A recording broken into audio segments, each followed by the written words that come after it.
Hello, all guys, gals, and non-binary pals. Welcome to the newest episode of the Noobs and Knockouts podcast, taped live on Twitch and brought to you on YouTube, on Spotify, on Google and Apple Podcasts. I'm Austin. I'm a knockout. Watched a lot of wrestling.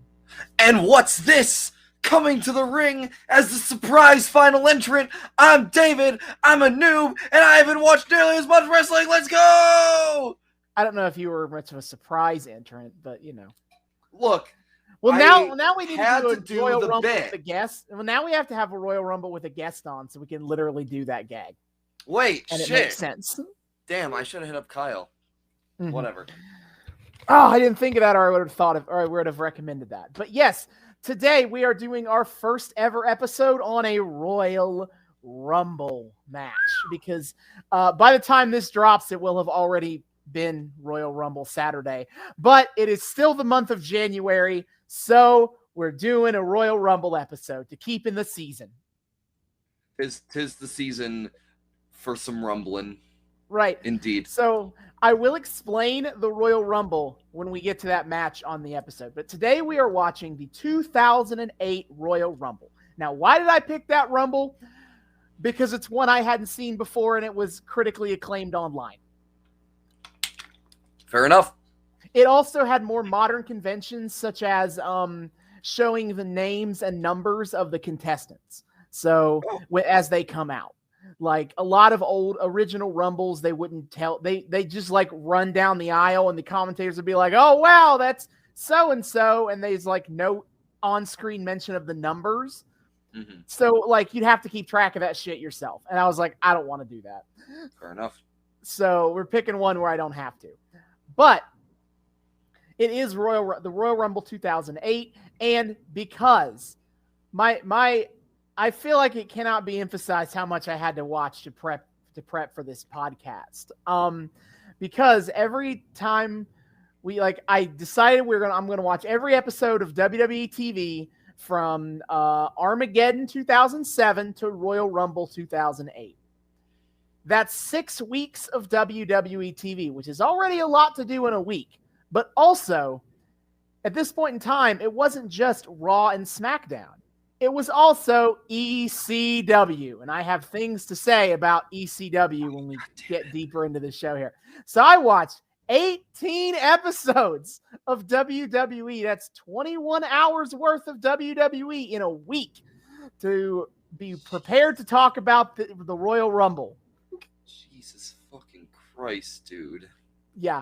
I will say I had a lot of fun, and it's kind of this interesting. There's a lot of interesting stuff to talk about from that point in time, and this was an accidentally cool period to kind of jump into. But we'll go ahead and bring up the format of the show tonight, as is common with our pay-per-view shows.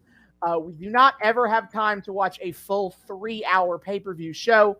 So what we instead do is I look at the pay-per-view, I cut it down to 2 hours.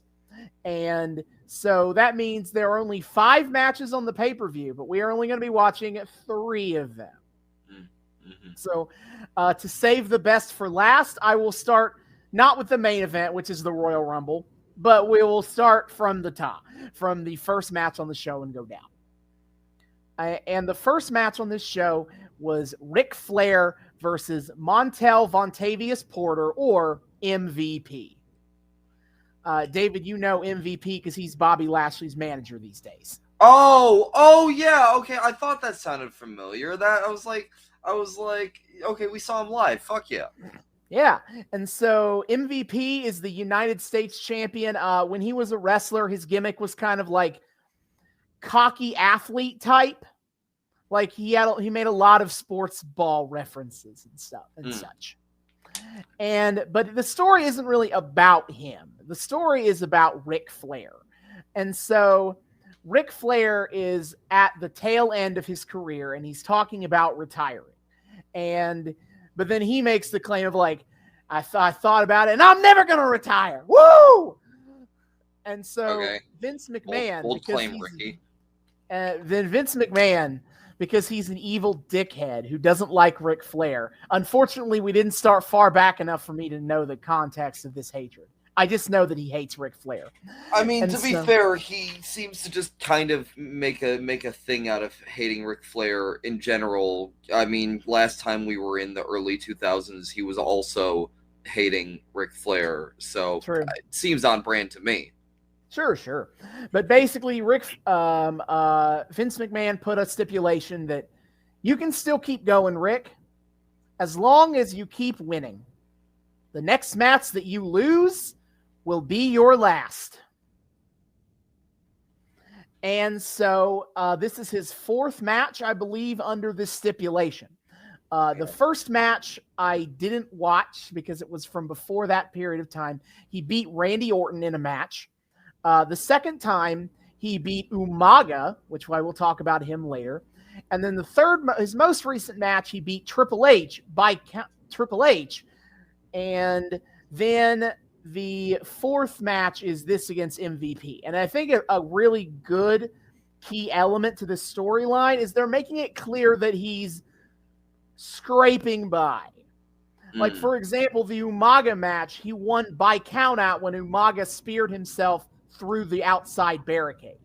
Oof. And then he beat Triple H by DQ because William Regal came out to interfere, and I'll explain that bit when we talk about Triple H's storyline right now. Jesus. But the point is, he's not winning clean, right? He's not. He's an old crafty veteran who can still kind of hang, but like the way he's winning these matches against top level guys in their prime shows that like he's just barely squeaking by, and his clock's going to run out sooner rather than later. Fair. Yeah. So he's now facing MVP, the newest competitor to step up, and it's been a lot of like Ric Flair's been giving a lot of like, this is my final speech promos. This is my last time here kind of bits. And MVP is kind of like, I like you, Rick. I look up to you, but I'm going to be the man who retires you. And Ric Flair's honestly like, you know what? Maybe you will be. Fair cop, man. But I'm surprised that Flair's taking that one on the chin. Mm-hmm. Ric Flair is portrayed as very honest about like where he's at as a wrestler at this point in time, which is to say he knows he's at the end of his rope too.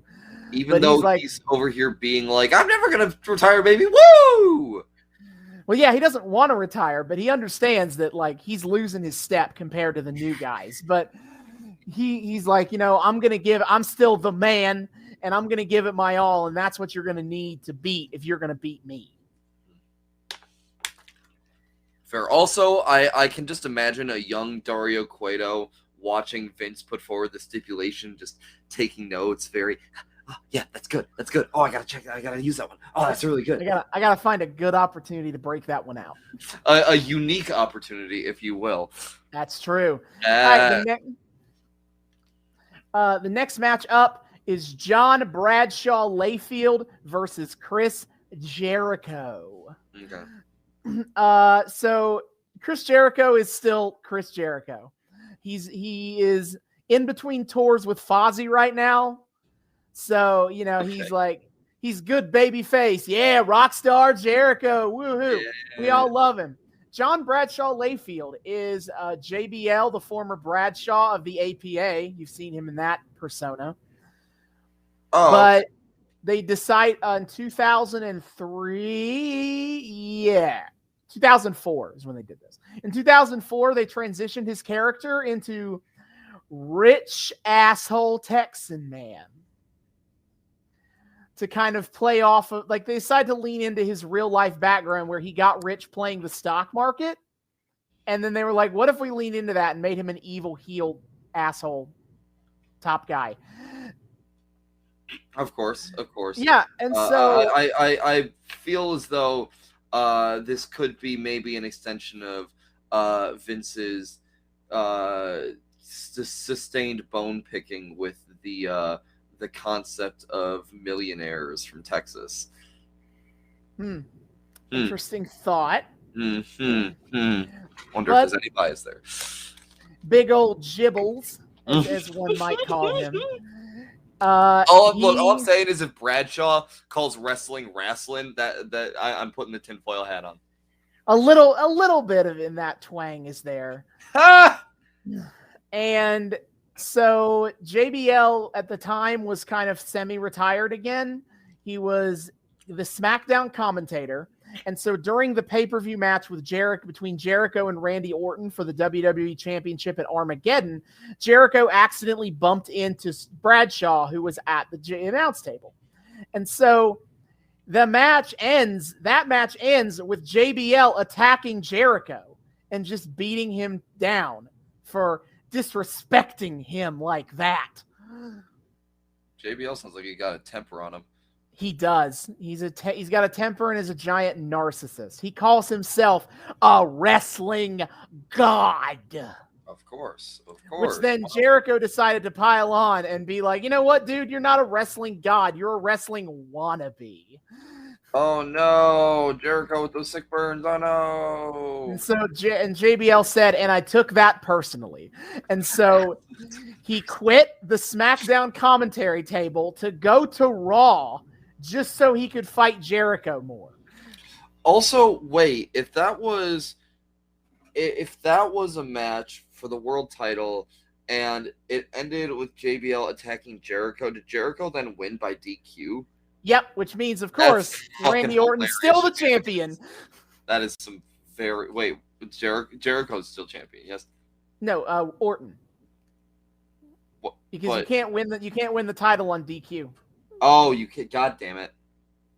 Mm-hmm. I forgot about that. Damn it. Yep.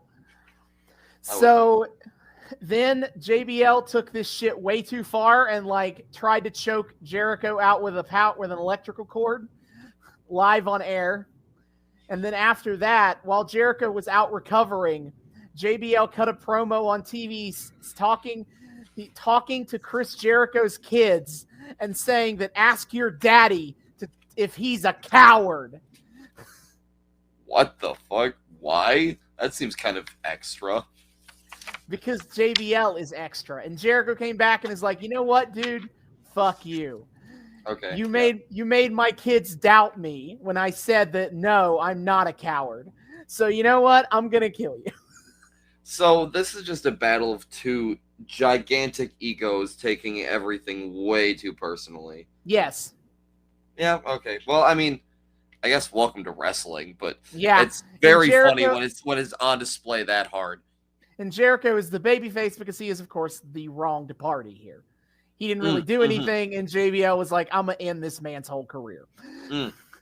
Yeah, I mean, he's our rock star. We gotta be nice to our good old boy going out there with his definitely quite good music group. Yeah, so we are gonna watch that match. By the way, okay. That's the first of 3 matches we're watching tonight. The second of 3 matches that we're gonna watch is Edge versus Rey Mysterio for the World Heavyweight Championship. Every once in a while, Austin does something nice for me. It helps that this was probably my favorite storyline of this whole section of stuff. So I've messaged David a little bit about this, but I'll go ahead and explain it for all you people. So Edge is the World Heavyweight Champion. He is a giant dirtbag. That's what Edge's character became after. Remember the Lita controversy stuff I mentioned last time with the good guy rapist Kane bit? I talked about that. Yeah. Okay. Yeah. From Edge's perspective, that was a big career resurgence for him. It's kind of like he leaned into being a dickbag. Okay. From people being real life mad at him for helping Lita to have an affair. Okay. So he's like dirtbag, cheats to win, will win at all cost guy. And he has 2 lackeys, Zack Ryder and Kurt Hawkins, the Edge heads, who dress like him and idolize Edge. Of course. And he is dating SmackDown general manager Vicky Guerrero. Hey-o! Popular fucking queen. Big fan of her around these parts. We stan Excuse Me Lady constantly. My favorite Karen of all time. Top 10 Karens. Watch Mojo. Yeah. Mm-hmm. And so, he's got the goons. He's got the general manager on his side. He's basically living the high life as the champion. And Rey Mysterio won a championship opportunity. And it was funny because basically what they did is a beat the clock challenge, which is a gimmick where a bunch of wrestlers wrestle matches and the one who wins the fastest wins. Okay. I'm not a super big fan of it, but that's a different story. And basically Rey Mysterio had to beat Edge because Edge inserted himself into the beat the clock challenge to make it harder for Rey to win.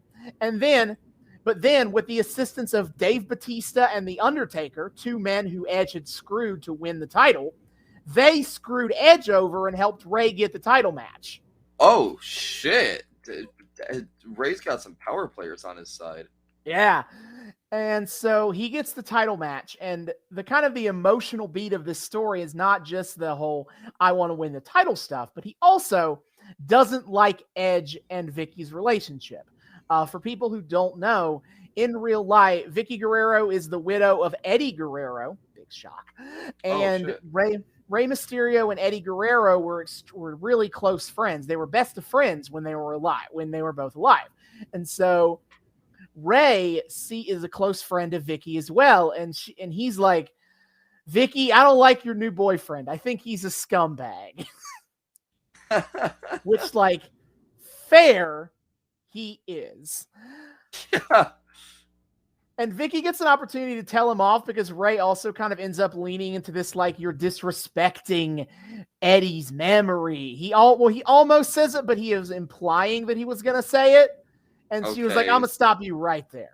Yeah, that Rey, come on, buddy. You're better than that. Yeah, a little bit. But he does have a good point that in particular, Edge is a piece of shit.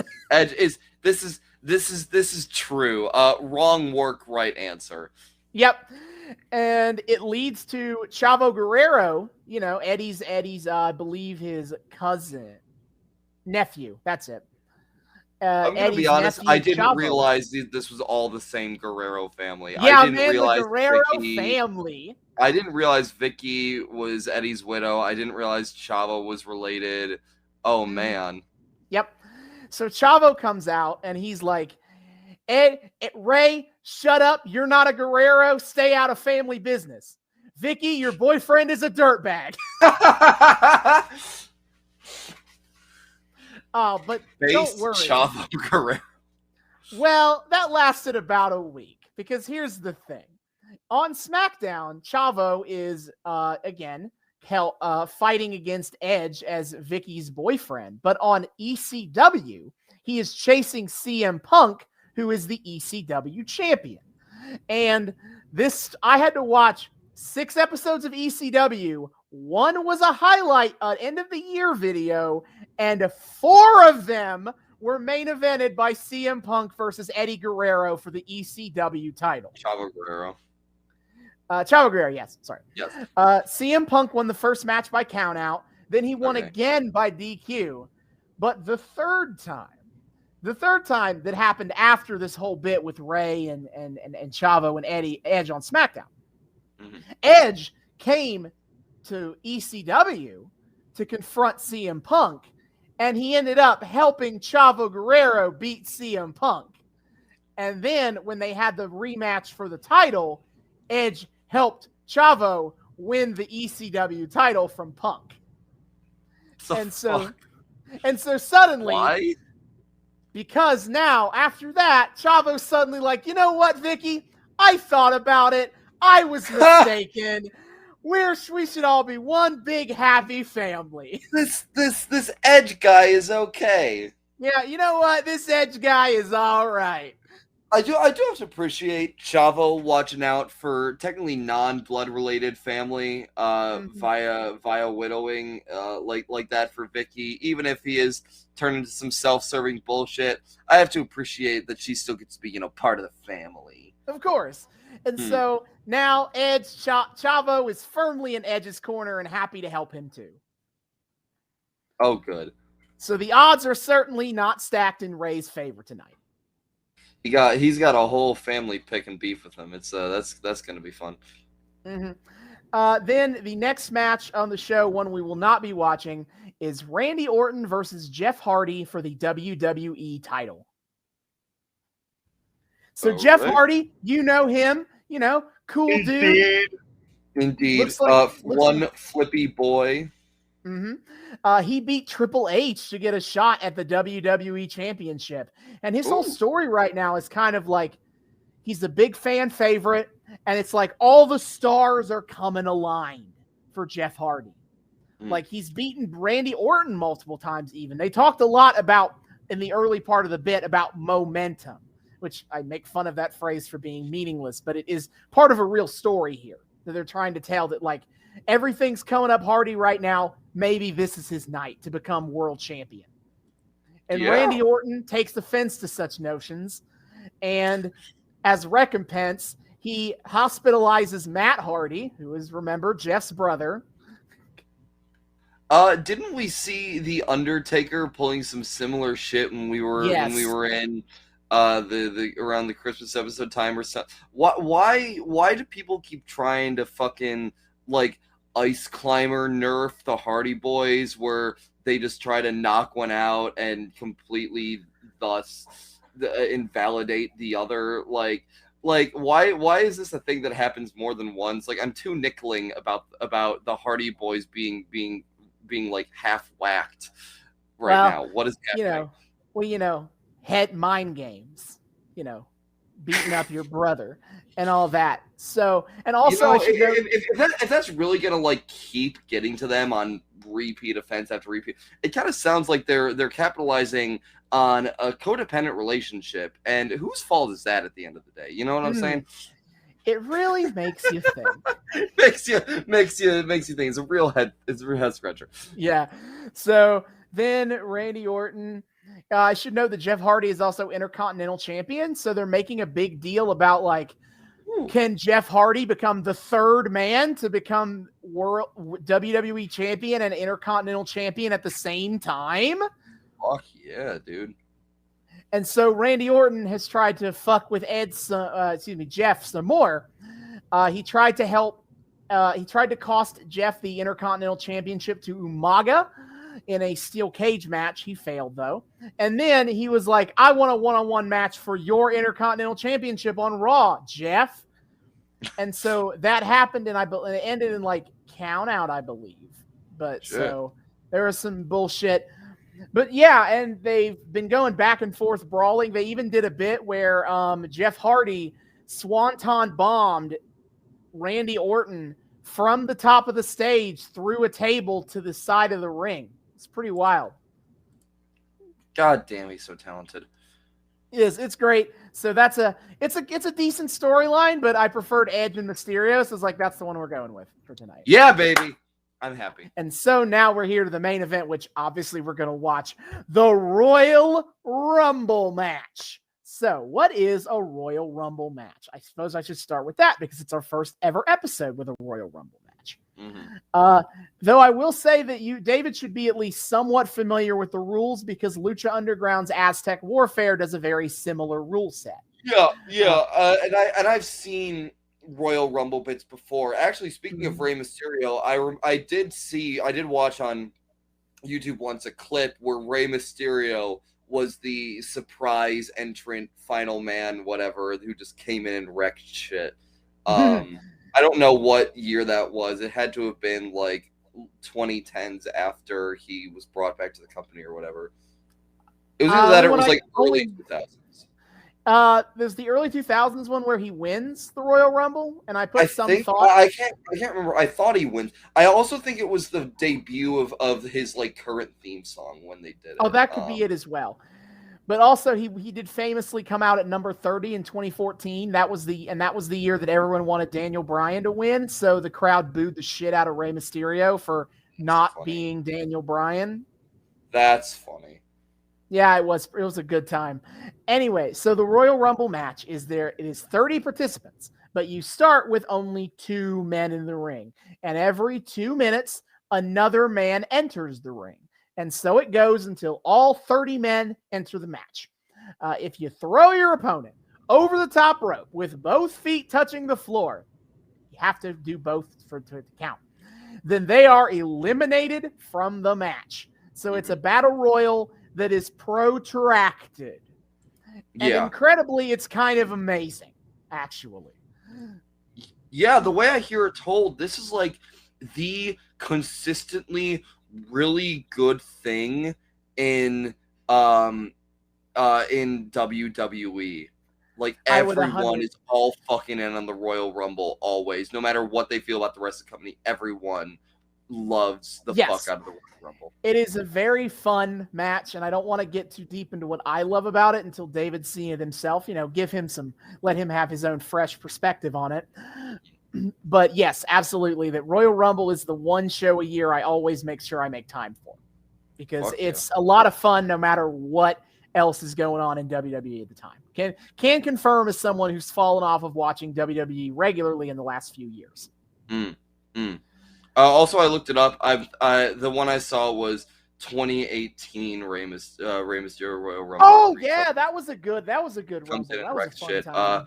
I see him fighting Adam Cole, which I didn't realize Adam Cole was ever in the Royal Rumble. That's yes, he did make an appearance in 2018. I thought about doing 2018 Royal Rumble, to be honest, but I chose not to because that was also the first year where they had the Women's Royal Rumble, and that main evented the show. So I was like, it would be awkwardly timed because I wanted our last match to be the Royal Rumble but also the Men's Royal Rumble took place in the middle of the show.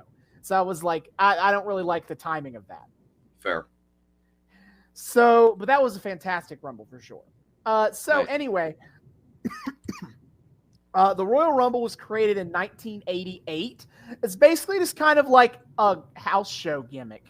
It was invented by Pat Patterson as an idea, and they just kind of threw it on an NBC special they were doing at the time. The NBC special was really supposed to be hyping up the contract signing between Hogan Andre 2, which we watched that match, didn't we? Hey, the fate with the double refs. And yeah, that one got dumb. Yeah, so the Royal Rumble was just kind of like another selling point of that show. And it was really well received. And so from 1989 on, they started doing a whole pay-per-view show related around it. And so the first few Royal Rumbles were basically not for anything. So whoever just kind of won them. Hacksaw Jim Duggan, our favorite all-U.S. boy around here. Damn. He won the first one. Big John Studd won 1989, and Hulk Hogan won 1990 and 1991. 1992 is where things got interesting. In 1992, because of a storyline going on at the time, the WWE Championship was vacated. And so they made a stipulation that whoever wins the 1992 Royal Rumble will also become WWE Champion. Shit. And it was won by Ric Flair. It's absolutely one of the greatest Royal Rumbles of all time. No doubts about it. Thought about putting it on the show, but remember my thing about modern conveniences earlier as to why I chose not to go that route. But we'll probably watch the 92 Rumble at some point. Fair enough. It's one of those must-watches. And then from 1993 on, they added the final piece to Resistance to this whole thing. It was announced in 1993 that the winner of the match would get a WWE Championship match in the main event of WrestleMania that year. And that was basically like the start of that. Really pushed the Royal Rumble as the thing, is when it became the winner gets to be the number one contender at WrestleMania. Yeah, that would make sense. And since then, that's basically what it's been for. And in 2018, they started also having the Women's Royal Rumble. And so ever since now, every year they do 2 Royal Rumbles in one show. And since the brand split era, it's also been established that you can challenge for any championship. You don't have to challenge for the WWE Championship. You can also go for the World Heavyweight title. And that they have played storylines playing into the drama of making that choice. Wait, run me by how does that choice get made? The wrestler who wins just chooses who they will challenge at Mania. Oh, shit. Okay. Fair enough. Mm-hmm. That's kind of dope. Yeah. And so every year, how many Royal Rumble competitors get announced every year is debatable. The early Royal Rumbles, they'd always say all 30 people in the Rumble. Nowadays, usually what they do is they'll announce most people in the Rumble, but then they'll leave a few open slots to not tell people. Some of those will be wrestlers who just weren't announced, and sometimes they'll use that to use surprise appearances, whether it be from old school legend wrestlers, or as we've seen in recent years, like with the Adam Cole thing, they'll use that to have NXT wrestlers make surprise appearances. Fair enough. So the 2008 Royal Rumble actually announced almost everybody. They announced 27 entrants of the 30. So we're going to go over all of them like it's the Pokey Rap or something. Oh, God.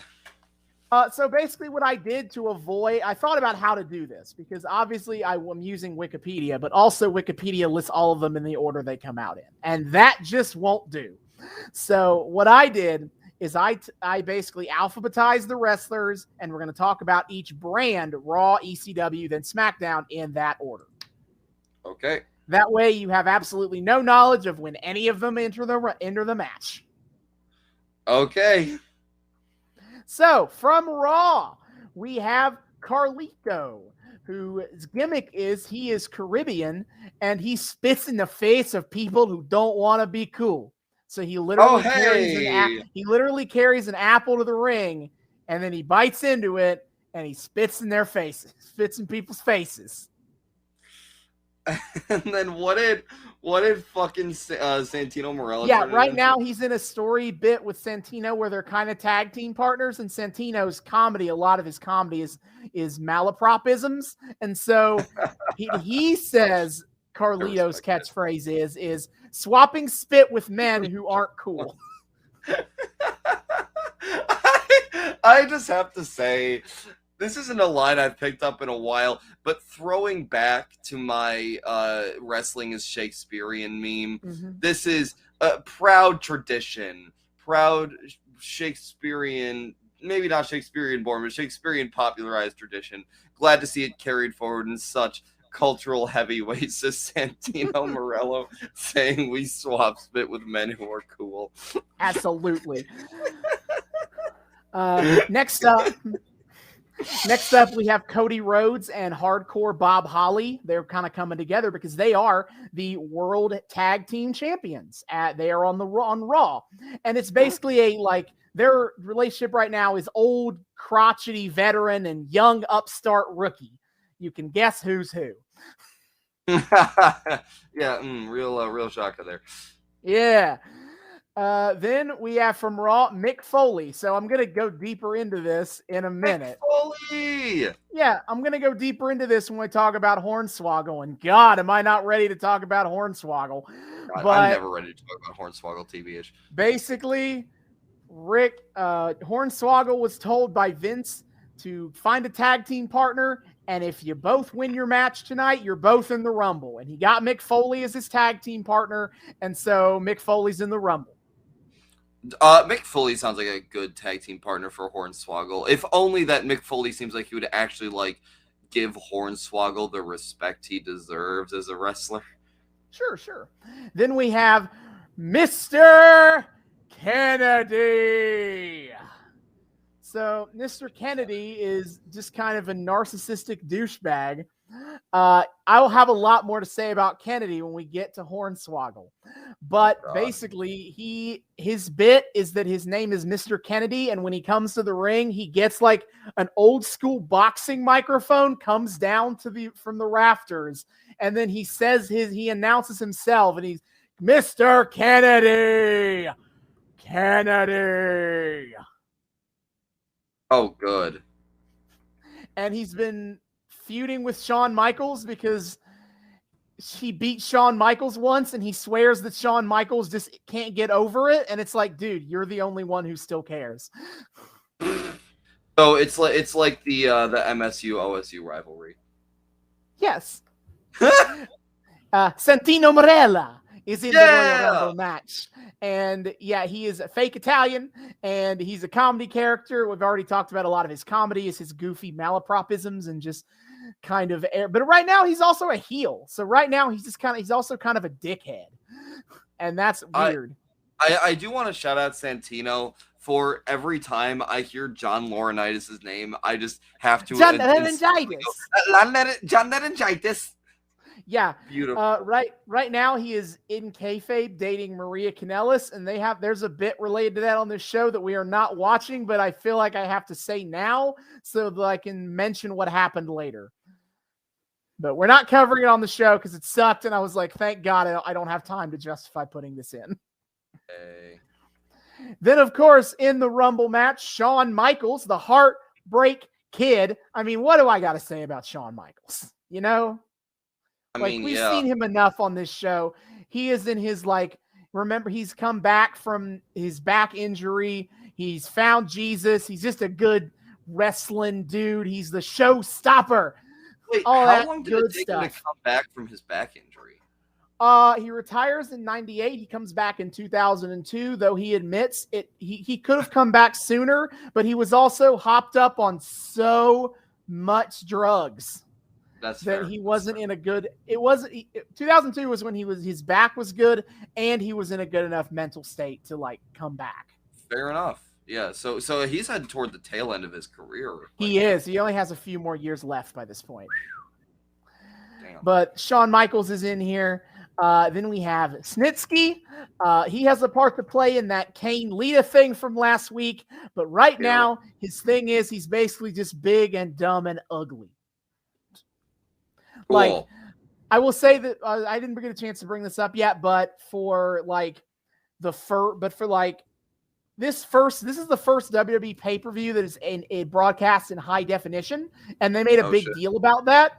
And so they made a big deal about how ugly Snitsky's going to look in HD. They're like, it's going to be very unsettling. Do they do anything to him? Do they put makeup on him or some shit? They put in Phantom of the Opera prosthetics. His teeth look disgustingly yellow, but other than that, no, I don't think they do anything. They just trust that he naturally looks kind of ugly. Wow, that's fucking rude. And then we have the Game, Triple H. He is in the Royal Rumble.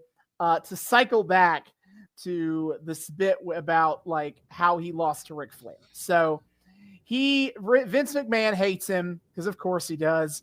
Triple H is a baby goddamn daughter, and Vince is probably being a possessive patriarchal dick about it.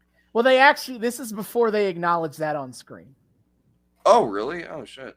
Yeah, they don't acknowledge that until 2009 is when they make that clear. Right now, it's just a Triple H is the badass, cool baby face, and Triple H and Vince McMahon is the evil, maniacal heel. So, So the bit why Ric Flair, William Regal interfered with Ric Flair because William Regal is the GM of Raw right now, even though Vince McMahon is also around to assert his authority over William Regal.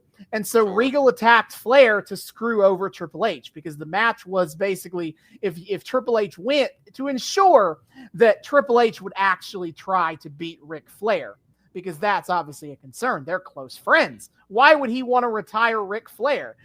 Vince McMahon was like, if you lose, you're out of the Rumble. Of course.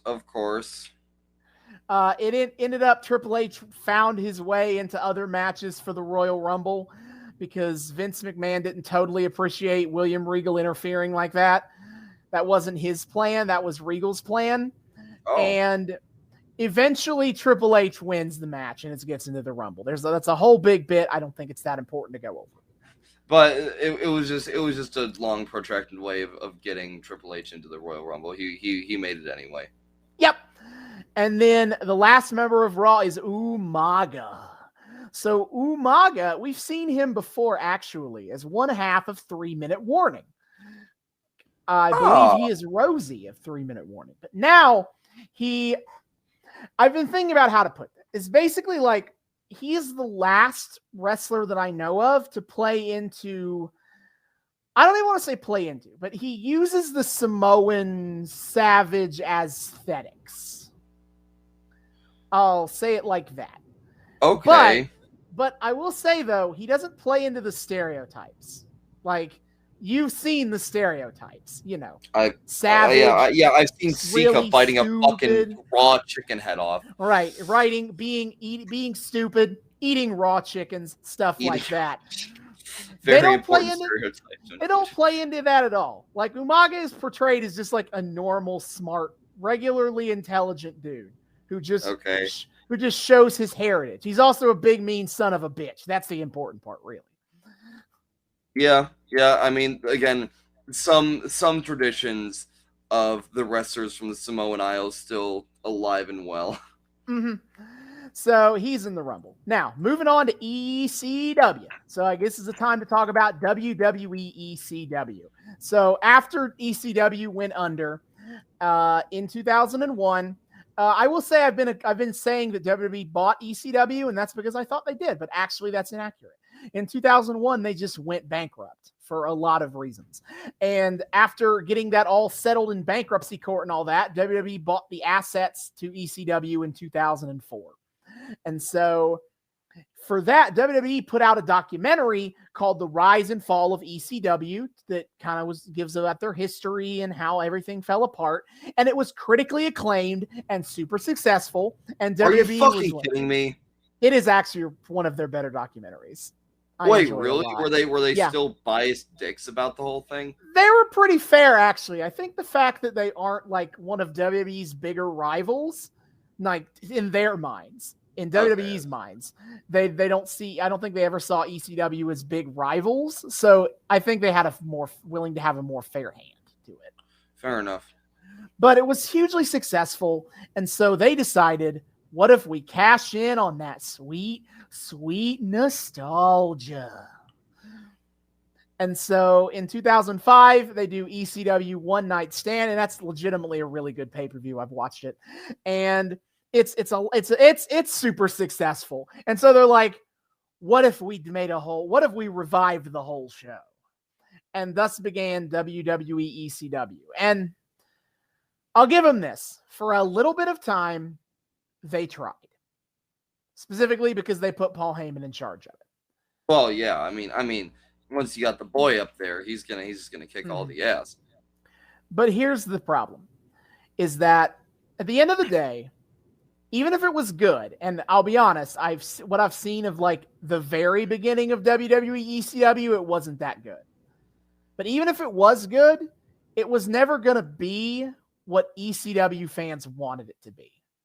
Because it's still a WWE product. And yeah, there's still TV 14, but ECW was very hard TVMA. So okay, this feels like we're bringing something back around that I have been confused about for a while, because you've talked about this phenomenon before and about the WWE ECW thing and about fans not being into it for X reasons, and it was never going to be as good, yada. And I was confused. I didn't have much frame of reference for that. And I remember kind of asking you about it before. You're like, don't worry about it. That's a whole other can of worms. So this is what that is. This is ECW was like the giant hardcore monster company, and just WWE tried to cash in but refused to actually replicate what made it successful. Yes. Okay. They brought back the dudes they could bring back, to their credit, but like, again, it's still through a WWE lens. Are you seeing the ECW original, so to speak? Yeah. And so within like 6-ish months, Paul Heyman leaves the company over it because it's not successful and he's getting heat for it. And he's like, you know what? Fuck this.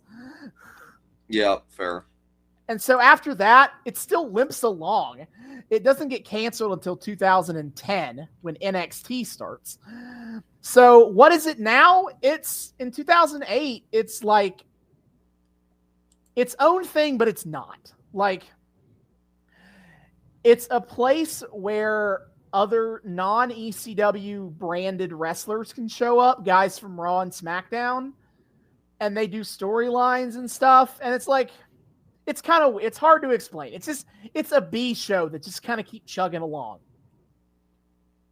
That's interesting, especially if they have like really disparate storylines, or at least somewhat disparate storylines going on between shows. I mean, you talked about the Chavo Guerrero thing. Mm-hmm. That seemed like it seemed like loosely connected, and then they brought in a full connection with like the Edge helping him thing. Yeah. But it also feels like it's constructed in such a way that you could just watch ECW on its own. Yeah, I would say that's a fair way to look at it. Okay. But it's a beach, and I'm going to say, you know what, from what I watched, it's all right. Like, it's not, I'm not going to say it's necessarily good. I think it felt seeing 6 weeks of it in a row, it felt kind of formulaic at points.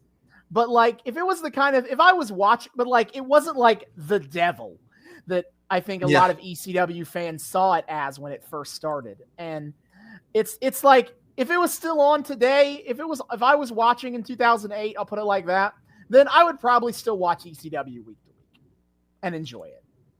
Interesting. It's not like groundbreakingly good or anything, but it's enjoyable for what it is. And again, they did kind of use it in that proto NXT way of like using it to get guys on TV that they want to test out. For example, CM Punk got his start in WWE through ECW.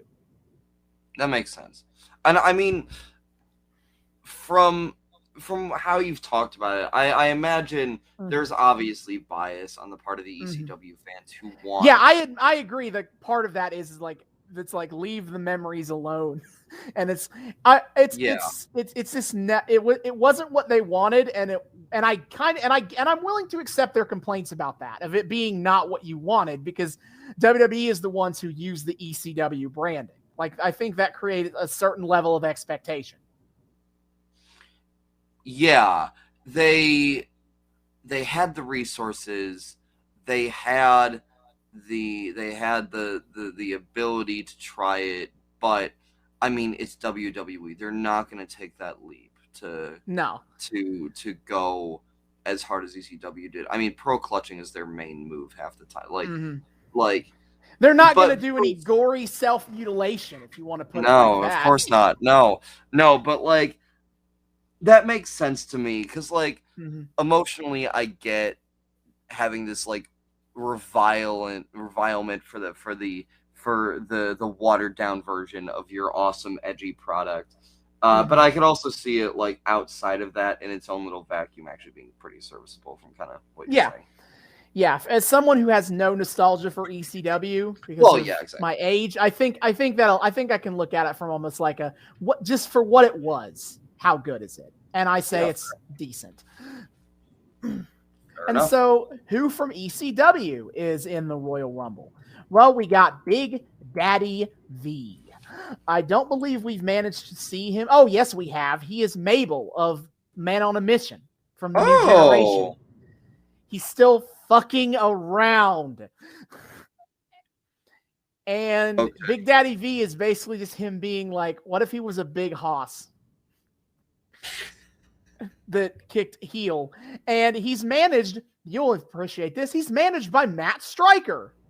Yeah, that one. Yeah, that one. That's impressive if dude's stuck around since fucking New Generation.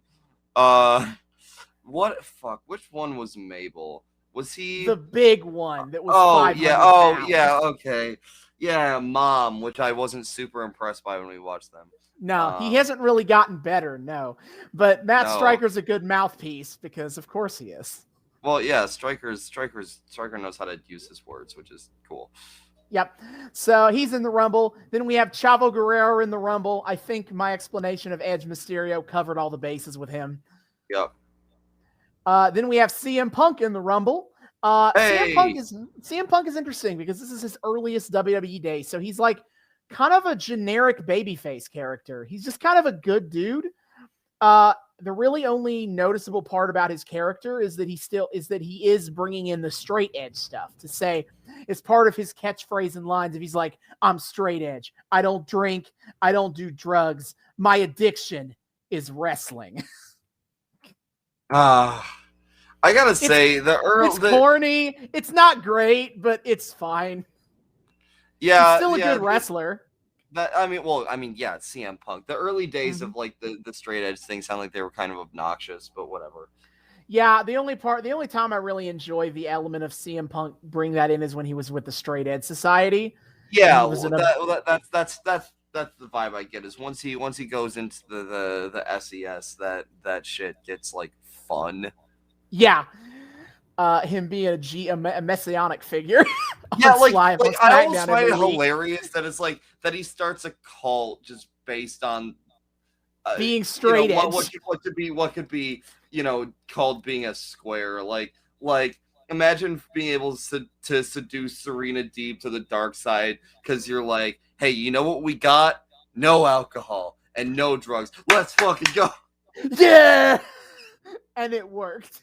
And then it proceeded to work. Yeah. Then we got Elijah Burke. He hasn't been very had a lot of appearances on ECW TV in the last few weeks, but his storyline was basically he's like cocky, arrogant upstart, and he was portrayed as kind of a heel against the ECW originals, trying to take out the old timers, make way for the new blood, and all that.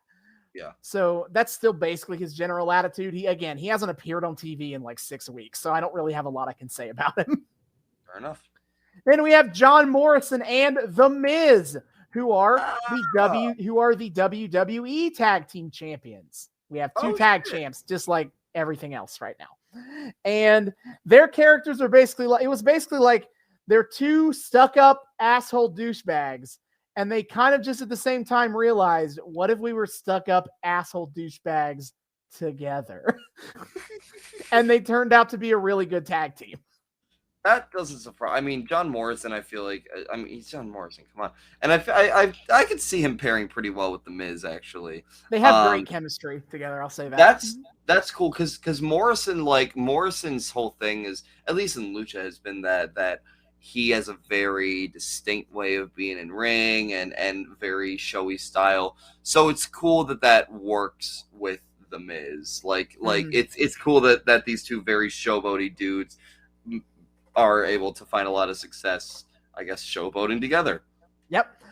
And then we have Shelton Benjamin, who is right now just being like, he's like, I'm an amateur wrestler and I'm gonna out wrestle everybody and I'm gonna win gold. He's really leaning into the first line of his theme song. He's just like, ain't no stopping me now. And his theme is admittedly iconic. It's pretty great. Fair enough. And then Tommy Dreamer is in the Rumble. He's, Tommy Dreamer. He's hardcore ECW hardcore dude. What do you want from me?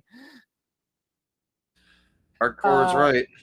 Yep. And then on SmackDown, we have Batista is in the Royal Rumble. He's basically just big, angry muscle dude who's a babyface, of course. And then we got Chuck Palumbo and Jamie Noble. I'm combining them because they kind of have the same bit. Is Chuck Palumbo right now is like a dude in a midlife crisis. Like he's coming into the ring with leather and a motorcycle and a hot blonde on his motorcycle. And I'm like, okay, dude. And that hot blonde is Michelle McCool, who is one of the wrestlers. And basically her bit with Jamie Noble is like, Jamie Noble is, first of all, he's like a redneck. He has a very distinct accent. But he's also the beleaguered nice guy, best friend to Michelle McCool, who he like tried to take her on a date and it flopped.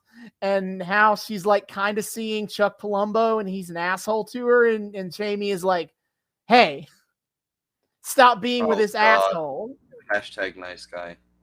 Yeah, I got them nice guy vibes with Jamie Noble and Palumbo. Great. And then we have Finley and Hornswoggle. Okay, Hornswoggle. Oh, God damn it. So, remember the Vince McMahon blows himself up in the limo thing? Vince McMahon blows himself up. It was right before the Benoit thing happened. I don't know. I feel like I mentioned it, but I don't know if I do. Okay, so Vince McMahon tried to run a storyline where he blew up in a limo and died. And they were going to have a whole protracted angle where there's this big family drama where Linda McMahon had him killed. And then an illegitimate bastard child showed up and wanted claim to the company. I know about the illegitimate bastard child part if we're talking about Hornswoggle.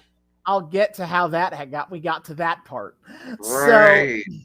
So, and then it was going to be revealed to be Ken Kennedy was the illegitimate bastard son. And he was going to feud with Triple H for control of the company. And then Vince was going to come back having faked his death so that he could wrangle full control of the company over to himself. It was absolutely insane soap opera bullshit. And they ran the angle where Vince blew up. And then a week later, Chris Benoit did a double murder suicide. Yep. And they were like, okay, I guess we can't do this storyline where Vince McMahon died anymore. But hey, that's okay. Surely we can still do the part about the bastard child, right? Ken Kennedy is fine.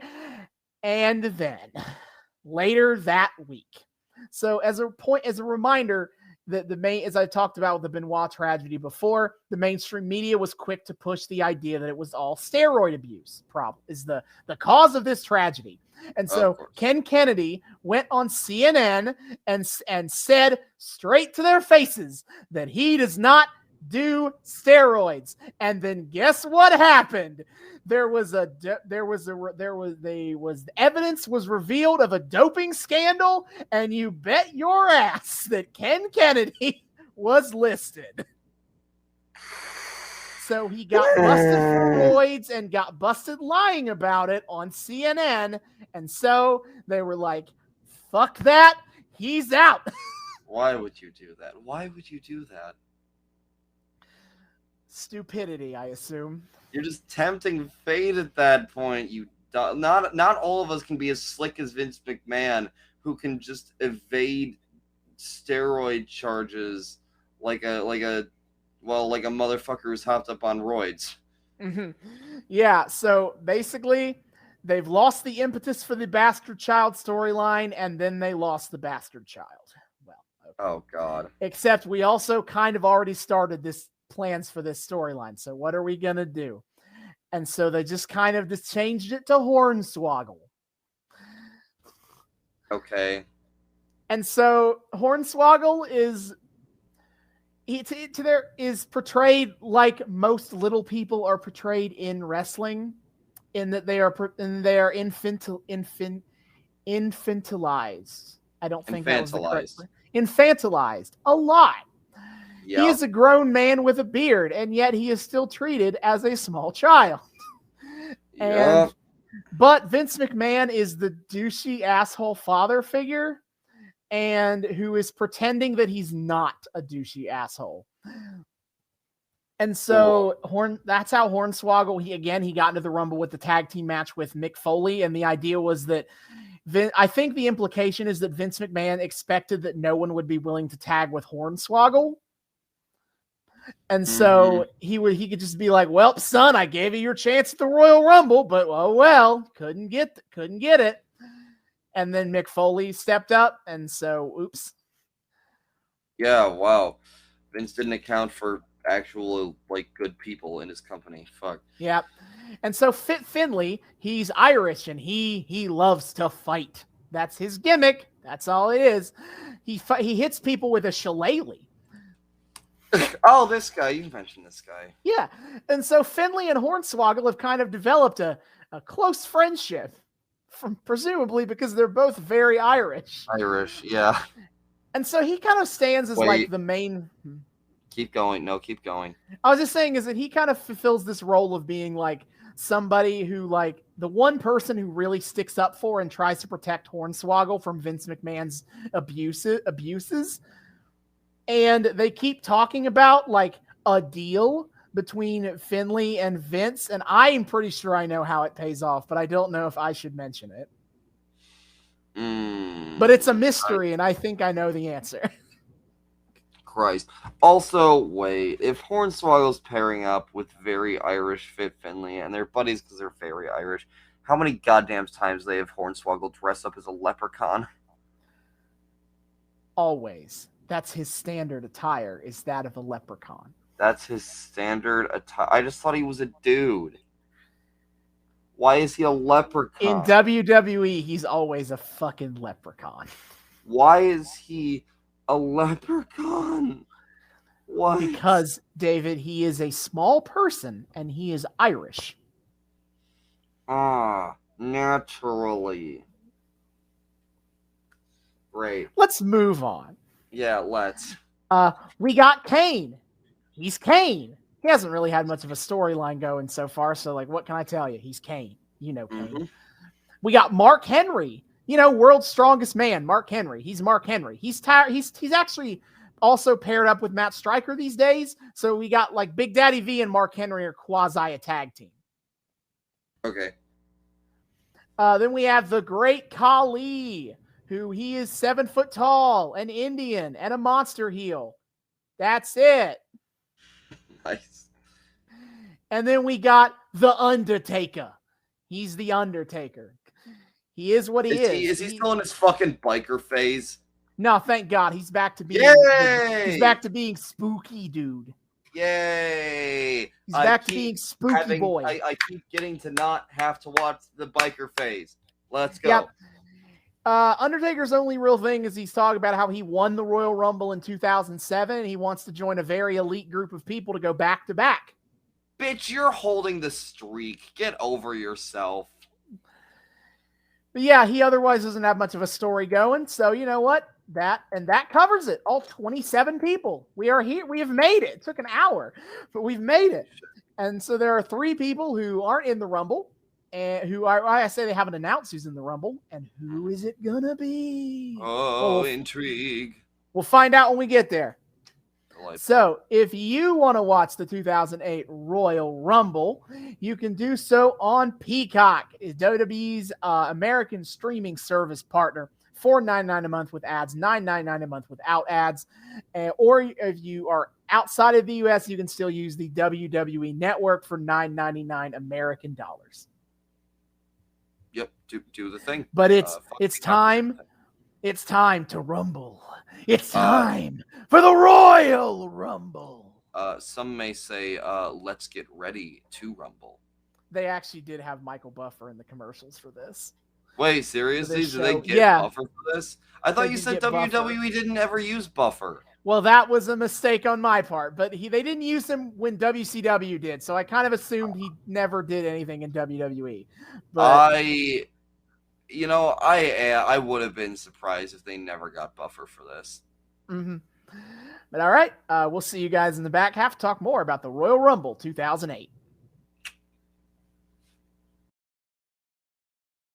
And we are back. We have just finished the Royal Rumble 2008. Ooh, that was a wild affair. I mean, off the bat, I can see why this thing is as acclaimed as it is. That is a wild match, and one that's just fun to watch the chaos. It seems already like that's just a formula that's impervious from getting old. It's just exciting to watch all of these beefy boys meet in the same ring all at once, and like, God, it's just exciting shit. Oh man. Yeah, I always feel like there's something to be said for this, every 90 minutes to 2 minutes, 90 seconds to 2 minutes, whenever they decide to send somebody out next, like you get another shot of like adrenaline or serotonin or whatever when a new guy comes out. Yeah. Just get a pop for someone new every couple of minutes.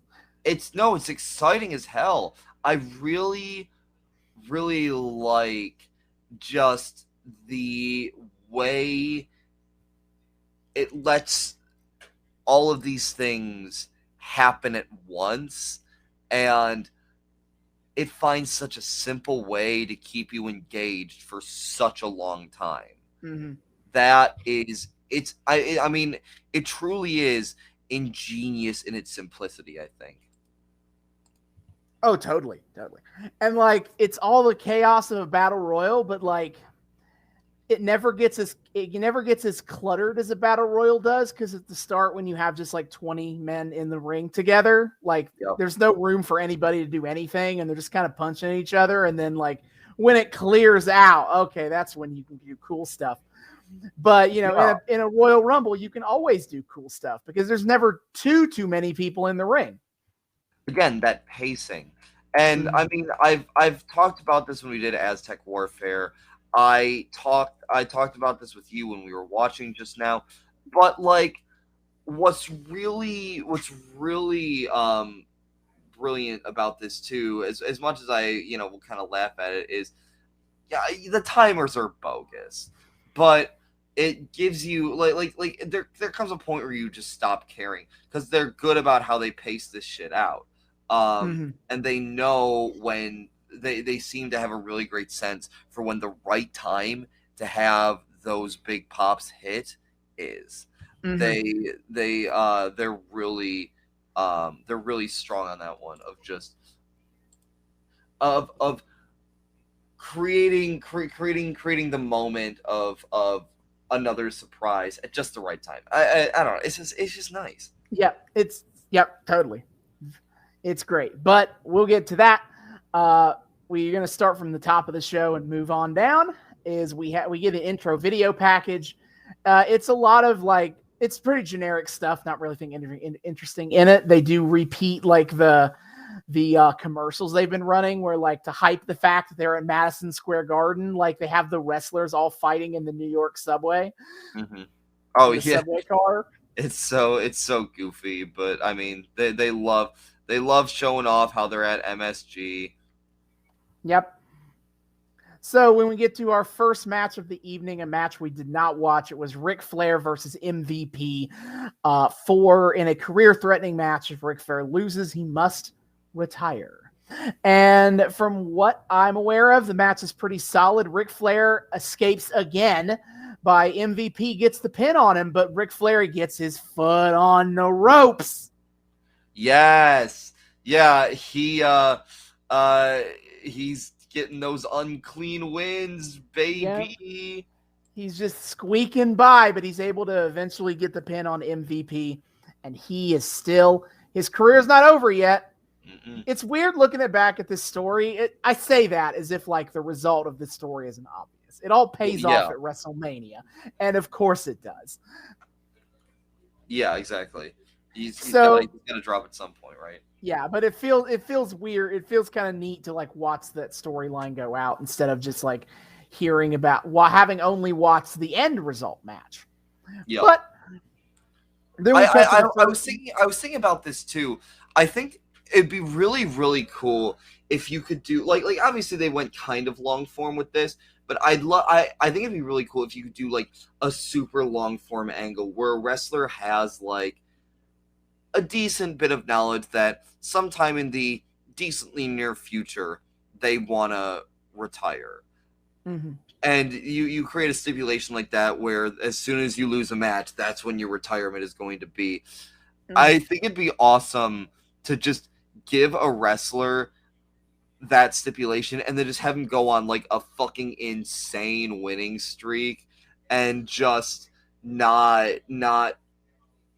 drop, not lose, and then just one random match with someone, with some up and comer or someone that feels appropriate to pass the torch off to. They just something slips and they just drop and they surrender. And I feel like if you could do something super long form, like a year plus worth of storytelling with that would be insane. Yeah, depending on who it is, could totally work. I could see something like working like that with like Bryan Danielson. Oh, because I think it's also got to be someone who can really like put on some bangers if he's going to be unbeaten for that long. Yeah, I mean, I really like. I've realized the thing I like about winning streaks, and that's why I kind of came up with this idea, and kind of why I respect what they did with the end of Flair's career here, was I really like the anticipation that a winning streak gives you, because you know at some point it's going to be broken. I think that's the really cool thing about winning streaks, and acknowledging that and putting a stipulation on the end of the winning streak, making its inevitability all that more impactful. Yeah, it's given credit. That's a really ingenious way to send out a legend like Flair. Yep, it's a pretty awesome storyline in my opinion.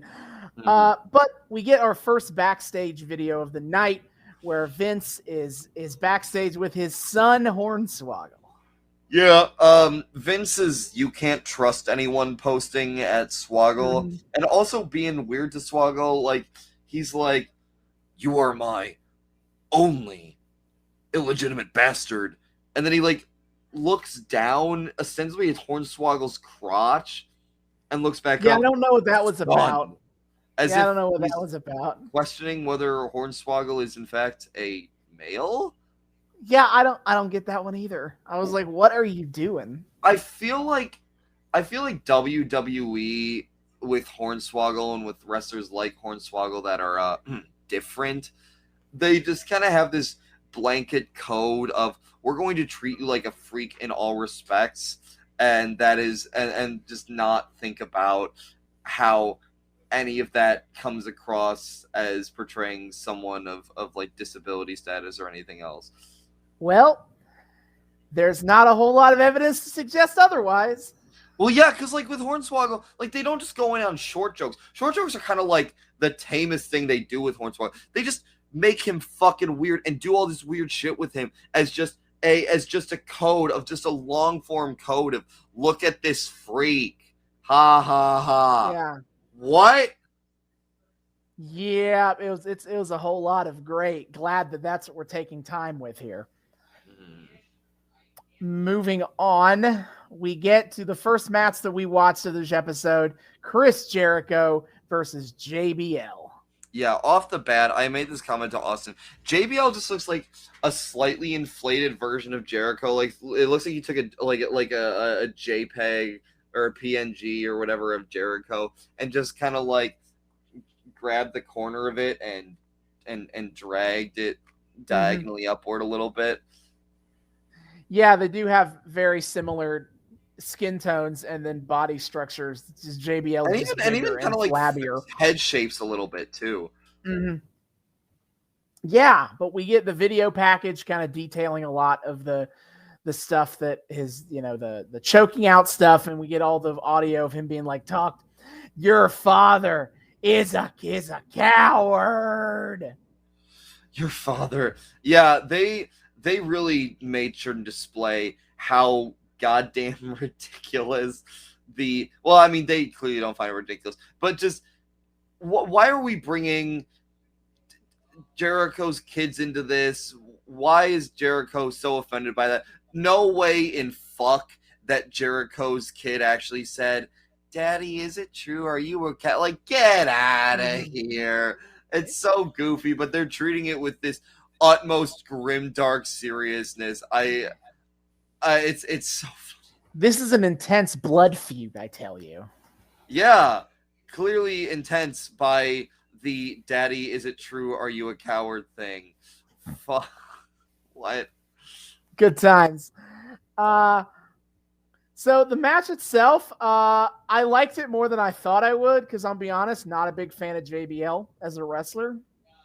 Yeah, he doesn't seem all that technically proficient. No, very slow, very plotting, very punch you a lot. But it is made up for by sheer intensity by the end of the match. I would say a decent amount. I'd say the whole match is pretty solid, because the first little bit is just Jericho throwing JBL the fuck around. JBL just starts off getting duded real good by Jericho, but he catches his second wind and immediately is like, "Fuck your throat. I'm getting rid of your throat. I hate Fozzy, and I don't want you to sing in it anymore." JBL, not a big Fozzy guy.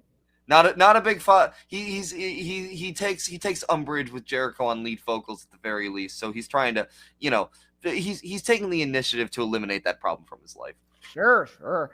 Like, we get some cool stuff where JBL like forces Jericho's throat down on the bottom rope, which is technically not a chokehold. No, it's not. Technically. This is true. But he just going for the throat, literally.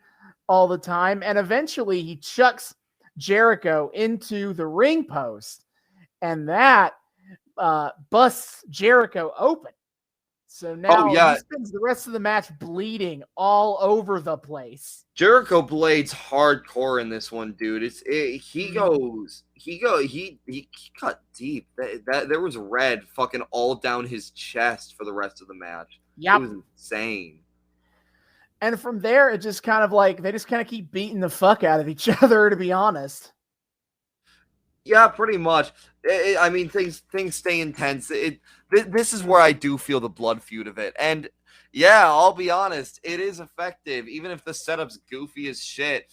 In ring, these are two men that are playing quite convincingly that they despise each other. Mm-hmm. Jericho especially, because motherfucker gets himself eliminated on a DQ because he gets taken out of the ring by JBL. JBL's throwing him into the announcer table because, of course, we got to do that spot. And it looks like he's about to do more shit with Jericho and announcer table. But Jericho pops out with a steel chair and whacks him over the head. Right, which is very much a DQ. Very much a DQ. But also, Jericho don't give a fuck because he just keeps wailing on the guy anyway. No, he chucks him in his face again. And then he grabs a production cable and does to JBL what JBL done to him. Hanging spot. We love a good hanging spot. I have not seen a good hanging spot in a while. Fuck no. I mean, I don't think I've seen a hanging spot ever. No, I think last time I saw one was I watched an indie match with Sue Young where she hung someone from the from the balcony in a high school gym. Pretty sure it's the last time I saw a hanging spot. I have been very happy to discover that Hangman got his nickname from doing a hanging spot in Michigan. I was very I forgot I told you about that. Yeah. Yeah, baby. Yep. The more you know. Yeah, true. Yep. Yeah, no, but he keeps wailing on him. And that hanging spot, I have to say, was brutal. That one. Yeah, dude. Yeah, he hooks him around. He hooks it around JBL's neck, and then he gets out of the ring, and he starts using the ring ropes as leverage to hook harder, and then he backs all the way up into the announce table and gets on the announce table and starts pulling from there. Yeah, and dude looks like he's struggling. I don't know how the hell you fake a spot like that, but that's insane. I think you do that by not having it very tight around your neck. I guess so, but damn, he sold that well. I was kind of terrified. Yeah. Looks brutal indeed. Yeah. So JBL technically wins the match, but also, did he really win? In spirit, I don't know. That was a pretty psychological loss to me. No, so I have to give him props. I mean, I quite enjoyed Jericho. I love him in AEW. He's clearly always been a talented motherfucker. Mm-hmm. And I mean, we see why here. His in-ring storytelling is great. I mean, JBL does a good job of it too, especially when he's going hard. But I think it was Jericho that really sells the blood feud angle here. He's the one that just has this glint of sheer hatred in his eye. I mean, he's a good actor. And he carries it through all to his physicality, and it delivered on a match I didn't expect to be as intense and invested in as I was. Yep. So a bit we skipped because it leads into another bit we skipped later, but we're backstage with Ashley Massaro. Okay, so Ashley Massaro is one of the divas in the Divas division. She's a punk rock chick. She has a pink streak in her hair. And her thing is that she was on Survivor, the greatest reality game show of all time. Don't at me. True. And she posed for Playboy. And they're happy to remind you about both of those things. Of course they are, because what are the divas but sexy lamps who can? This is very much of the era where a WWE diva appearing in a Playboy magazine spread was an annual thing. Jesus. That pretty much only stopped when they went TV PG. Was when that stopped. Heyo. The small graces of the PG era, am I right? Yeah. So Ashley Massaro has been trying to talk to Maria the past couple of weeks, but Maria Kanellis is date, whose gimmick is she's hot. Remember, this is Divas era stuff here. She's a babyface, so she's hot, and that's it. So she's just a generic diva then. Yep. But Santino is her boyfriend, and Santino wants absolutely nothing to do with whatever Ashley's talking about here, which we'll get to what she's talking about later. Cool. But Santino acts like an asshole to Ashley and is like, you can't talk to my girlfriend, go away. And so we'll come back to it later. Then we get the next match of the evening, Edge versus Rey Mysterio for the World Heavyweight Championship. Yeah, this one. Oh, this one. Yeah. I love me some Rey. I don't get to see nearly enough of him ever. And man, did he deliver. Yep, very fun match. So, yeah. Edge comes out with his whole posse of people. Vicky was there. The Edge heads were there. Good times. The Edge heads who they look like dollar store versions of Edge himself, which I think is really funny. Also, I was noting this to Austin. It's wild to see Vicky mind break. She's actually sweet. This is before Vicky went full in on just yelling "excuse me" a lot.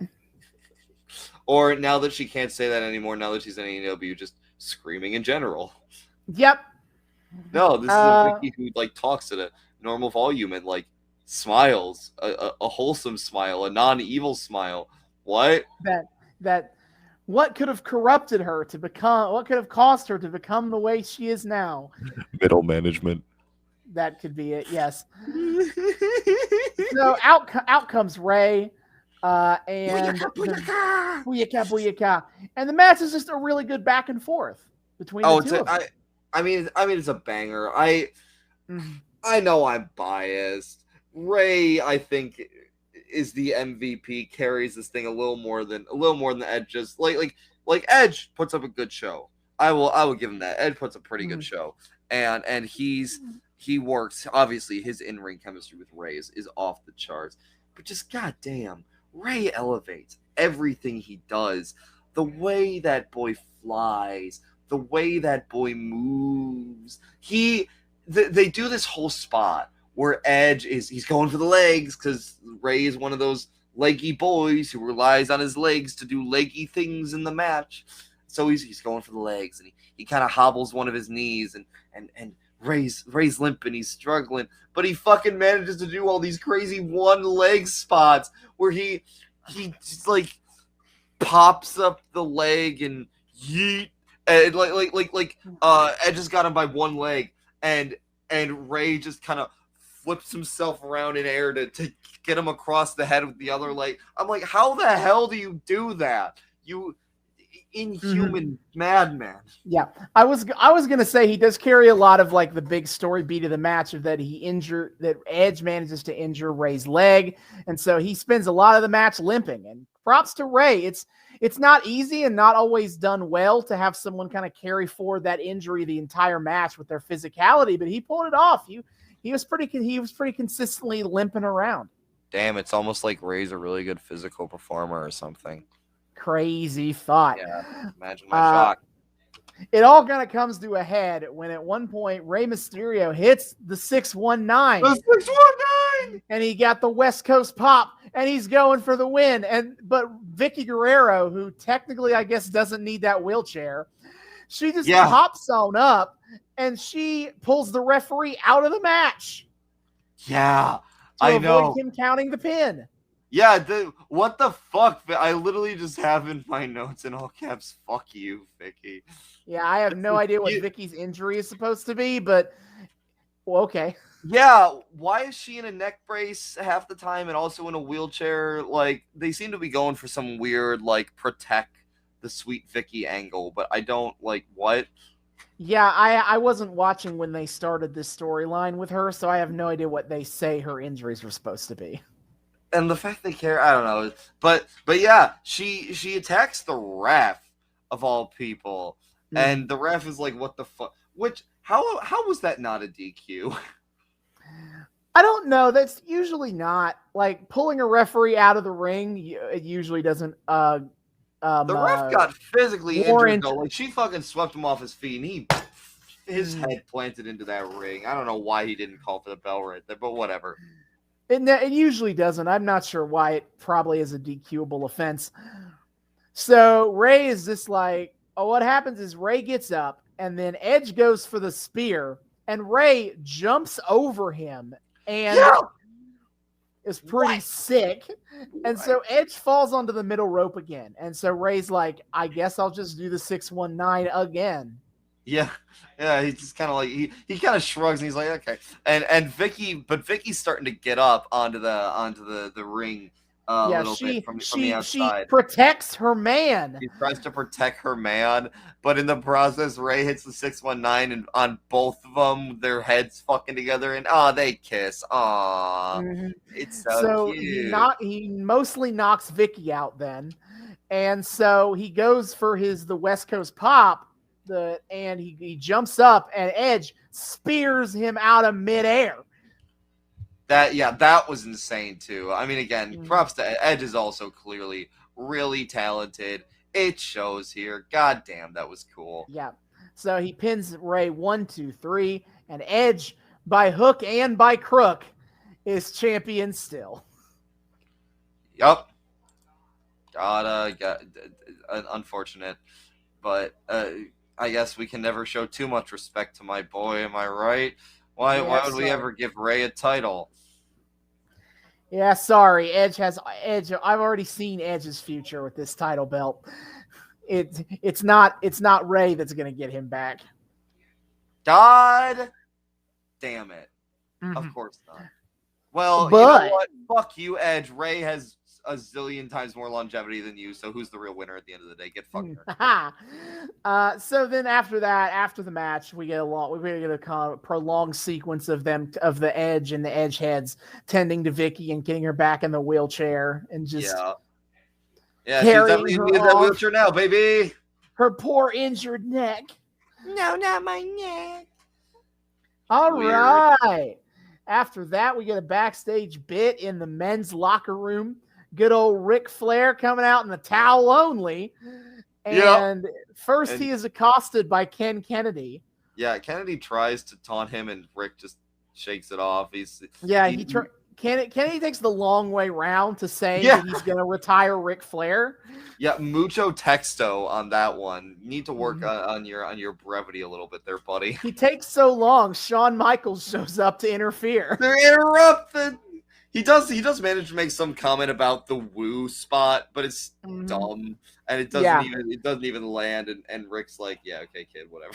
Yeah. So Shawn Michaels shoots him off, and before we continue on, Shawn Michaels makes a dig at Ric Flair. Where he goes, cocky, arrogant kid like that with platinum blonde hair and a catchphrase. Kids these days, that gimmick will never get over. And I was like, hey, now. And Rick's just like, man, no way.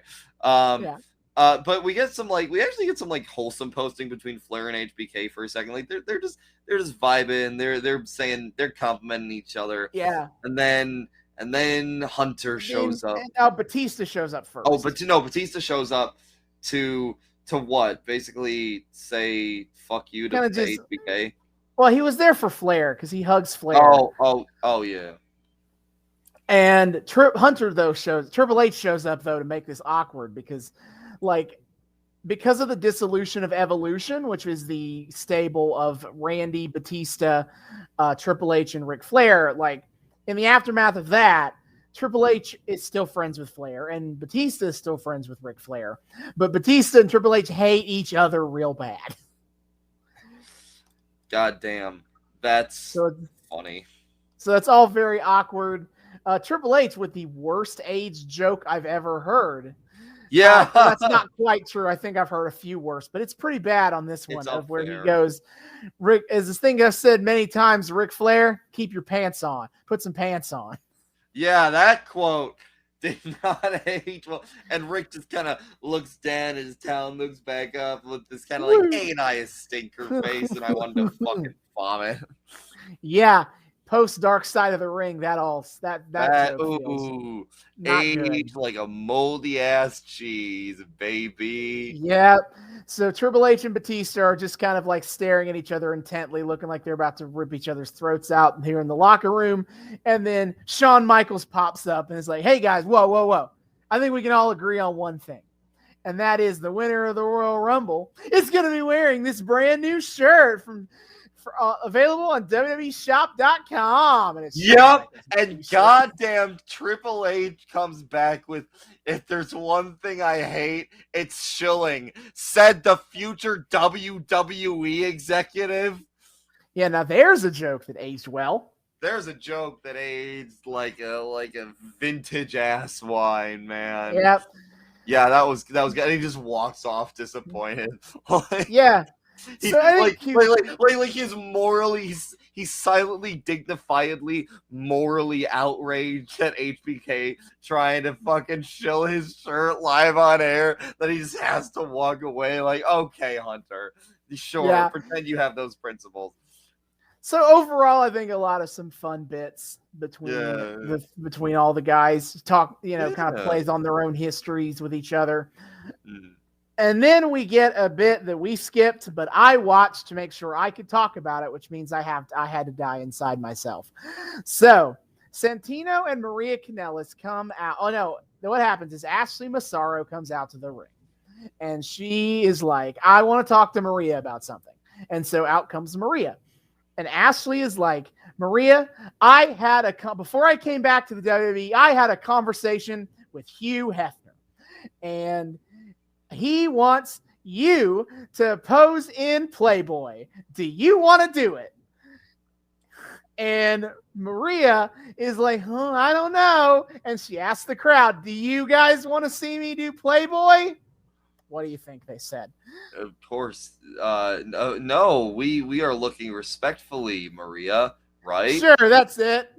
Uh-huh. Out comes Santino to be like, oh, no. He's very against his girlfriend posing for Playboy, which fair. And she wants to do it, sure, but I don't know, dude. Being on Hugh Hefner's payroll just doesn't sound like a great time, you know? Yeah, but Santino, he dismisses the crowd's reaction, being like, they're all a bunch of sheep. They'll cheer for, he said, if you said, who wants hepatitis, they all would have cheered. What? They'll cheer for anything, you see?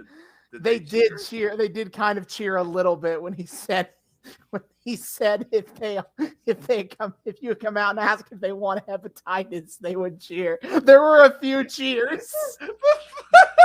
The WWE crowd, very pro hepatitis. They know they're sheep. They know. At least they admit it. They'll pop for fucking anything. You want hepatitis? Yes. Yes. Hey man, look. All I'm saying, it depends on the strain. From what I hear, Hep B is where it's at. All right. Mm-hmm. You know what? Don't threaten me with a good time of hepatitis. So Santino then proceeds to make a point to time to trash the local sports teams, because to continue his argument of they'll cheer for anything, and he said they have to because all their teams suck. So he brings up, who else do they have to cheer for? The Mets, the Yankees, they are chokers. The Knicks and the Rangers, they're not even good enough to be chokers. All they have to cheer for is a football team in New Jersey, referring to the New York Giants. Oh, that must have gone over well. Oh, it did. And then he talked about, he's like, the New York Giants, they are going to choke in the Super Bowl. I guarantee it. Which aged fantastically, because this is the year where the Giants beat the unbeaten Patriots in the Super Bowl. No. Yeah. What the fuck? Also, shout out to Santino Morello doing it's called the Midwest because everything in it is mid spot way Yep. before MJF. Yep. But he continues to rag on the Giants for a while, and eventually he says that he has brought out a surprise for everybody.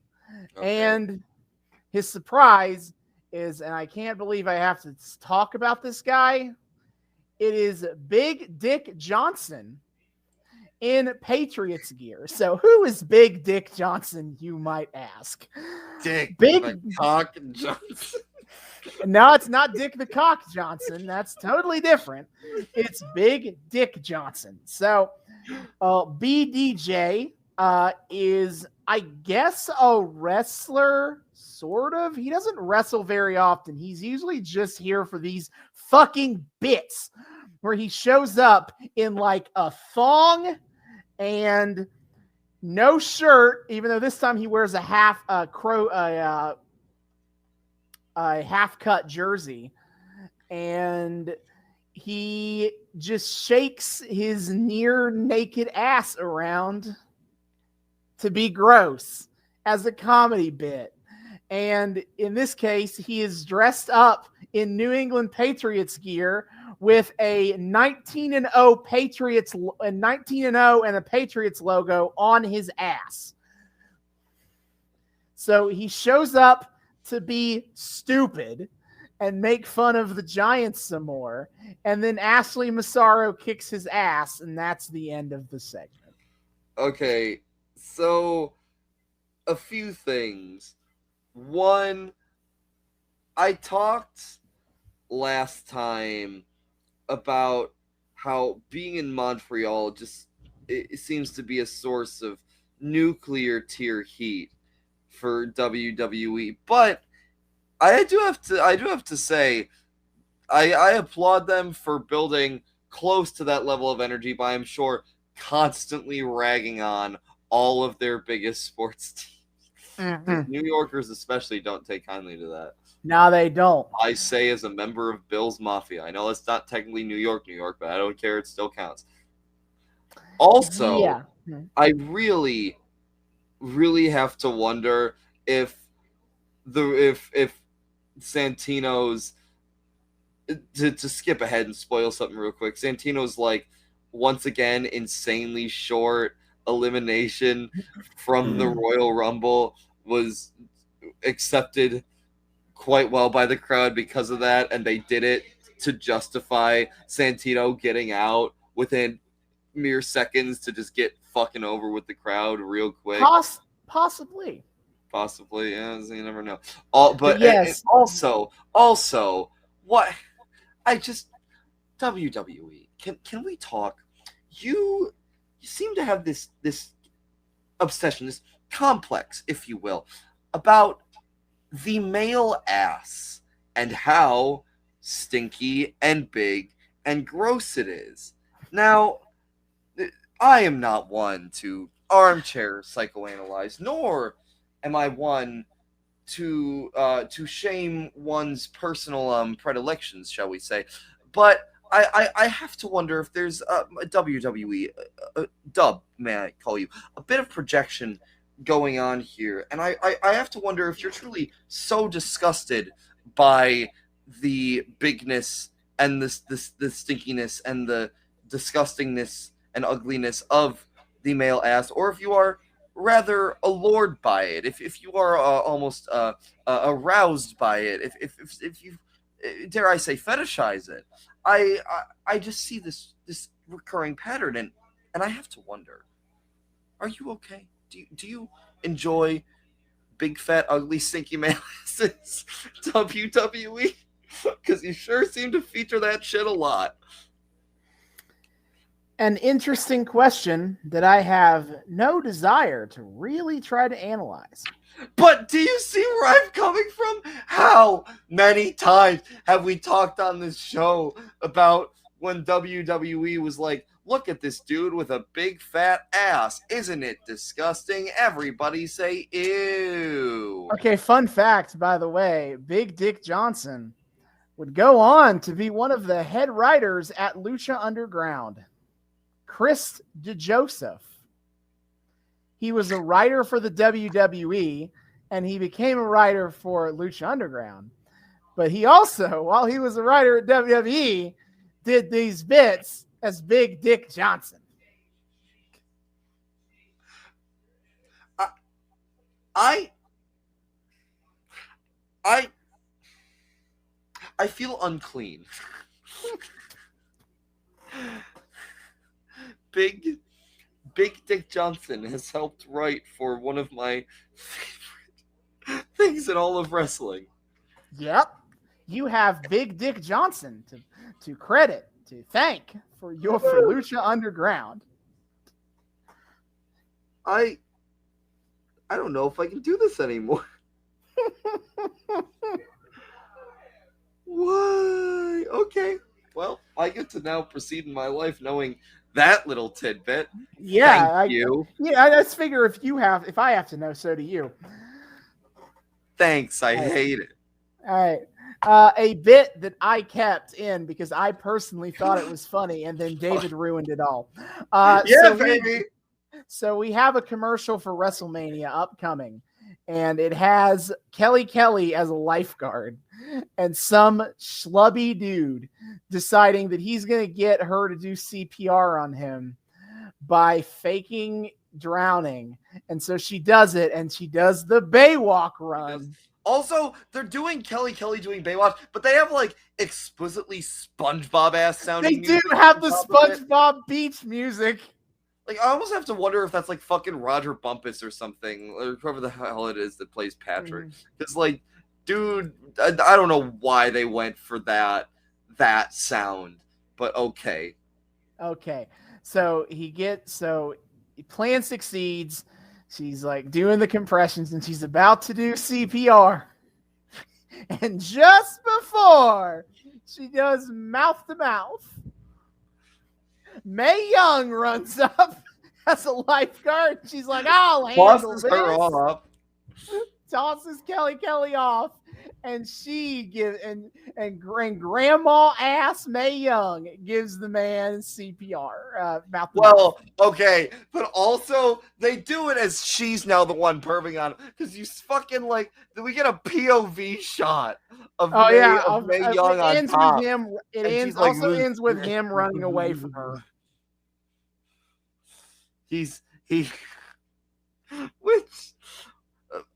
Another weird thing that the WWE seems to have a weird complex about is sexualizing their older stars, with Moolah trying to strip at the Christmas party and Mae Young trying to fuck this dude at the beach. There are a lot of Mae Young and the Fabulous Moolah have a ton of bits in the WWE about that all kind of relate around. They are trying to let their sexuality flags fly, and everyone else is like grossed out and is like, please, dear God, no. See, if this were my company, I'd play that bit. I'd play that bit unironically and be like, look at how base this is. But like, But WWE isn't, and it's like, ew, old ladies are horny. Fuck you. Let them have their vibrant sex life in their 80s. Don't you fucking judge. I want to see how you feel when people are acting like that toward you when you're 80, motherfucker. Don't goddamn even. No, yeah. the fucking but also, hey Austin. Oh my God, what? Look at me. This is my bit now. They bad CPR. May I just say you do not do rotations by throwing someone off between compressions and breaths. You at the very least communicate. Come on, guys. Be better than this. I will take away your certifications personally. This is just for a bit. I don't think either of them are actually certified. I don't care. This is my way of coping with this dumb bullshit. Is by ruining it with my lifeguard cert when I can, okay? I want to feel important. Oh, for God's sake. I am the bit haver now. Anyway, next is Randy Orton versus Jeff Hardy. Ways to make you suffer, bitch. Anyway. For the WWE Championship, and we didn't watch it, and Orton wins. Okay, goodbye. Yeah, go whoop-de-doo, everyone. Oh, I forgot to mention this before we move on to the Royal Rumble. As we had earlier in the show, the debut of Mike Adamle to the WWE Broadcasting Group. Oh, yeah. Debut? They said they'd worked with him before. Oh, back in the XFL. Okay, fair enough. Mike Adamle was a professional football player in the 1970s, and he transitioned into a broadcasting career again. As mentioned on the show, their first experience working with him is he was a big part of the XFL in 2002. And then here in 2008, he joins the WWE broadcasting booth. It's kind of weird to look at Mike Adamle and his tenure in the WWE, because it's basically like, it's characterized by the fact that he made a lot, and I mean a lot, of errors in misspeaking names and misremembering names, and just wasn't great at commentary. But the thing is that in 2017, he was officially diagnosed with dementia, and he also has suffered from epilepsy for the last 20 years. Presumably, and he kind of attributes that to his football career, concussions, CTE, great probably. Stuff. So it's like, it feels weird to talk about Adamle because it feels like you're dunking on a guy who was probably suffering early stage dementia when he was working for the WWE. Woof. We'll always have him calling Jeff Hardy Jeff Harvey. Oh no. Anyway, we move on to the Royal Rumble match. Starting, of course, with the Rumble by the numbers. All the fanfare, you said. All the fanfare at the before and after is quite important. And we got some book of numbers, baby. Oh, yeah, baby. You wanted to know how many men have been in the Royal Rumble? 569. Nice. How many men? Who has lasted the longest in the Royal Rumble? That would be Rey Mysterio. Rey Mysterio. Who has lasted the least amount of time? That would be the Warlord, lasting 2 seconds. Until Santino Marella beats him. Yep. Who has won the most Royal Rumbles? That would be Stone Cold Steve Austin at 3. Other people who have won multiple Rumbles are Hulk Hogan at 2 and Shawn Michaels at 2. Understandable. Have a nice day. Yeah. They throw out all these numbers of what is the best position to win the Royal Rumble for? They talk about how, despite the numerical odds that 30 would be better than 1, more people have won from number 1, 2, Shawn Michaels and somebody don't ask me about it. Chris Ben have won from number 1, but only one man, The Undertaker, has won from number 30. Damn. And they threw out what is the best number to win from then? 27. 4 men. Big John Studd, Yokozuna, Bret Hart, and Stone Cold Steve Austin have all won from number 27. Fuck yeah. Yep.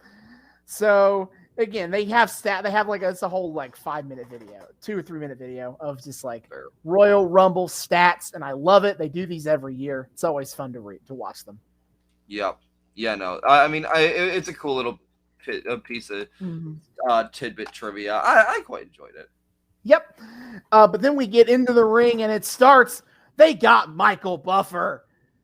Yeah. For this show. We got Buffer. Say the line, Buffer. Yeah, he gives his usual spiel, and he said he gave a whole ass spiel. I forgot how much Buffer goes on before he does the bit. Yeah. Fun fact: I actually wasn't familiar with Michael Buffer's shtick until after I'd seen the DX parody of it. So D-Generation X starts doing a parody version of this where they do the exact same for the thousands in attendance. Where you go, and the millions watching at home. Let's get ready to suck it. Oh my god. They do that bit. And I had no idea it was a Michael Buffer bit until after I was familiar with the DX one. Fucking hell. Anywho, Buffer announces the match. He's, let's get ready to rumble. Everyone pops for it. I do have to say, people like say it along, and while I get it, I could never fathom being in the same room as Michael Buffer and saying the thing along with him, because like, damn, I just want to like take it in, soak it in live, like with all of my ear power, not waste that hearing my own damn voice. That yeah. It's wild. I get wanting to recite along, but damn, I always feel like disrespectful. I get it. So number 1 in the Royal Rumble is The Undertaker. Yeah, we start off strong with Taker. He shows up number 1, and HBK is close behind it, number 2. What a fucking way to start this match. Oh, yeah, 2 of the top guys in WWE. 2 people you could have considered a favorite to win the match. Coming out 1 and 2.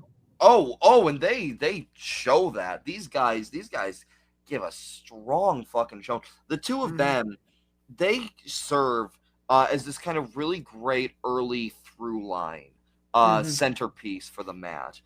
They start off, it's just the 2 of them. The next 2 people that show up are Santino and the Great Khali.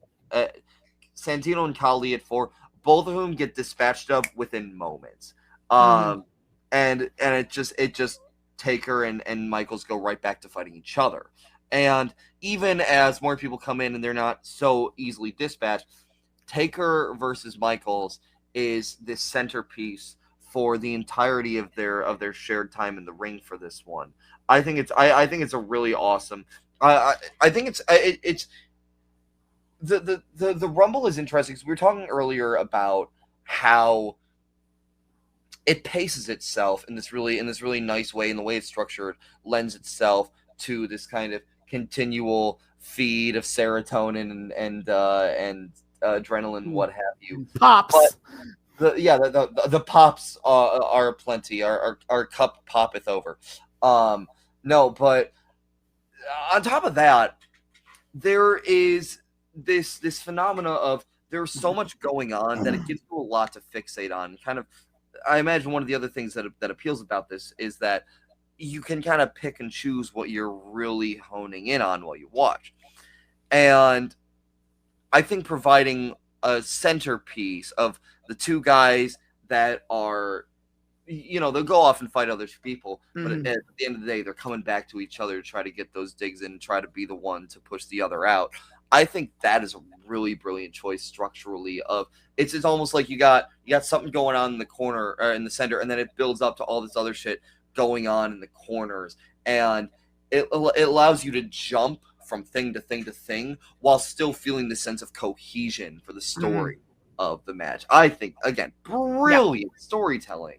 Yeah, fantastic stuff. But yes, Santino Marella comes out at number 3 and is thrown out near immediately. Yeah. We do get a funny bit of Santino trying to like decide which way he's going to attack because he's kind of sees trouble both ways. And it doesn't work out for him. Then the Great Khali comes out. I noted that the Madison Square Garden crowd, the snarky, smarky crowd that New York is, gives Khali "You can't wrestle" chants. Yeah, what the fuck? And then Khali and Taker, they do a big dual choke spot, and then Taker tosses him. Get out. Yeah, I got really excited when I saw Khali because I forgot that he was featured in our first Christmas special, and I was like, "Oh wait, that guy!" And then he just got almost immediately taken out by by losing the choke slam off. Oh, rip, I guess. I have some soft spot for Great Khali, so I was a little sad to see him go so fast. Yeah, no, like he seems like a good sweet boy, and And I don't know. I thought it would be fun to get like a big dude in the ring to stick around early on, but I guess not. I guess we got to get Tully out of there. Whatever. Yeah. So then next up is Hardcore Bob Holly is number 5, and he is there to break the monotony of like new guy comes in, gets thrown out, so we can go back to Shawn versus Taker. Yeah, he comes in hard and fast, and he's able to kind of get hits on them, both of them, and keep himself in the ring until next people come out. Yeah, he gives a strong showing throughout. He proves, I mean, for the grizzled veteran character that he is, I mean, he clearly still has a lot of capability in ring, and that shows. He gives especially HBK a run for his money on multiple occasions. Yeah. And so then number 6 is our boy from Lucha Underground, John Morrison. Yeah, we got Johnny Mundo back. Yep. And I'm very happy to see that even in his early days he has that shit around his ankles on his Oh yeah, dude's always got them furry boots. Yeah, the furry boots that always make me feel like he's a Clydesdale horse. So yeah, Jomo, he spends a lot of this match like just barely not getting eliminated. It was pretty sweet. But he gets some good spots out of it though. I mean, Leggy Boy legs it up once again, and the just barely getting eliminated. It makes it sound like he's a bit of a chump, but what it really is he finds all these ways to get almost thrown, but he finds some new creative way to hang on and eat himself back in. I mean, God, that I did not expect him to last as long as he did in that match. I thought this is a newer guy. No one fucking at WWE cares all that much about John Morrison, but no, like he got to stick around for a while, and he proved a strong contender. John Morrison has the 4th longest time in the Royal Rumble in this match. He lasted 29 minutes 23 seconds. I will be bringing up who came in the longest when we get there. Yeah, well, the thing is, like I mean, I have to imagine part of that is like he's a fucking reliable worker, even if no one ever made a big push for him. Kid's obviously he's got energy and stamina and capability for days. No wonder you're going to keep him in. Yeah. And so number 7 is Tommy Dreamer. Yep. And the crowd explodes for Tommy. The big ECW fans, I take it. Yeah. New York, right in the heart of where ECW was, alongside Philadelphia. Which is funny because back in territory days, WWE was the one that ruled New York. But sure. Oh yeah, territory days, they'd have told ECW to scram. Yeah. Oh, how the turntables. Yeah. Yep. But ECW. Tommy, and to be fair, Tommy Dreamer gets name chants himself. People chant for his name, and he just kind of goes to town on everybody. Yeah, he gets a lot of good hits in. He did better than I thought he would. Seriously, I was decently impressed. It was certainly a better showing than what we got with him fucking last week. But yeah, like I said, last week was not going to be a good experience of Tommy Dreamer. So it was good to see though that he can do the thing. Although he does get a decently quick elimination, if I recall. Still, he gets some pretty good spots. He gets out within 4 minutes, before the 9th person comes out, and he was 7th. But I mean, for when he was in there, he was a highlight. Yeah, no, he really added something new to the match, so I appreciate that. And yeah, I'm sure more Dreamer in ECW. I'll really get a kick out of him there. So yeah, we small spoilers. A preview of next couple episodes is our ECW arc. Tommy Dreamer is a main player in the ECW arc we're about to do. So we're going to get plenty of time to get an opinion on Tommy Dreamer in his prime. But out number 8 is Batista, the Animal. And he just immediately comes in and starts wrecking house. Yeah. Oh, I mean, yeah, once you release Batista. I mean, Batista, like we've talked about a little bit before, Batista seems like he's always been billed in WWE as this giganto monster whomst must be felled. He I mean he plays it up well. It is always funny to me to see to see this dude then go on to be like the goofiest member of Guardians of the Galaxy, but very true. Means he's got range, I guess. No, but seriously, Batista, of course, phenomenal showing the whole time. Dude is wrecking shit left and right. This guy. Which I will note is Batista did have the longest. He is the Iron Man, so to speak, of this Royal Rumble match. He lasted 37 minutes and 46 seconds. Hey, ain't got fucking nothing on Rey Mysterio. Am I right, though, baby? Yeah. Yeah, but the animal is here. He throws out Dreamer, and so that is that. But then number 9, Hornswoggle.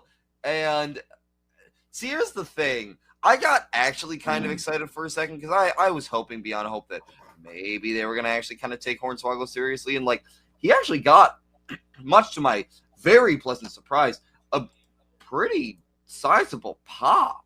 People were happy to see Hornswoggle. People do like Hornswoggle. And, like, I kind of thought we'd see the tadpole splash. That's his finishing move. It's like a frog splash, but because he's small, it's the tadpole splash. But like I did kind of expect maybe to see a couple of moves from him at least. Not long, but not very many, but a couple. Yeah, but, no, like I did enjoy the respect the crowd was throwing on him though. So like credit for that. But yeah. So basically, he never really gets in the ring. He kind of immediately hides under. He comes out and everyone in the ring just kind of stops and are like, "Oh, what is he doing here? Oh, little, Like, well, I read that more as like they were like, "Oh, easy target." Oh, I read that's that how I read it personally. Oh well, either way, fuck off. Yeah. So Hornswoggle sees this, doesn't like it, and so he hides under the ring, and he pretty much stays there most of the match. I wrote in my notes when he comes back, and that's about it. Yeah. So everybody gets back to fighting, and then number 10, Chuck Palumbo. Clearly going through a midlife crisis because he's dyed his hair a jet black and is wearing a goddamn bandana. Yep. Looking real bad. I wrote a note about John Morrison hanging on, so I assume he was doing something particularly impressive to not get eliminated at this point. But, as you say, he does that the whole match. So I don't quite remember exactly what he did to avoid getting thrown out. I don't know. Yeah.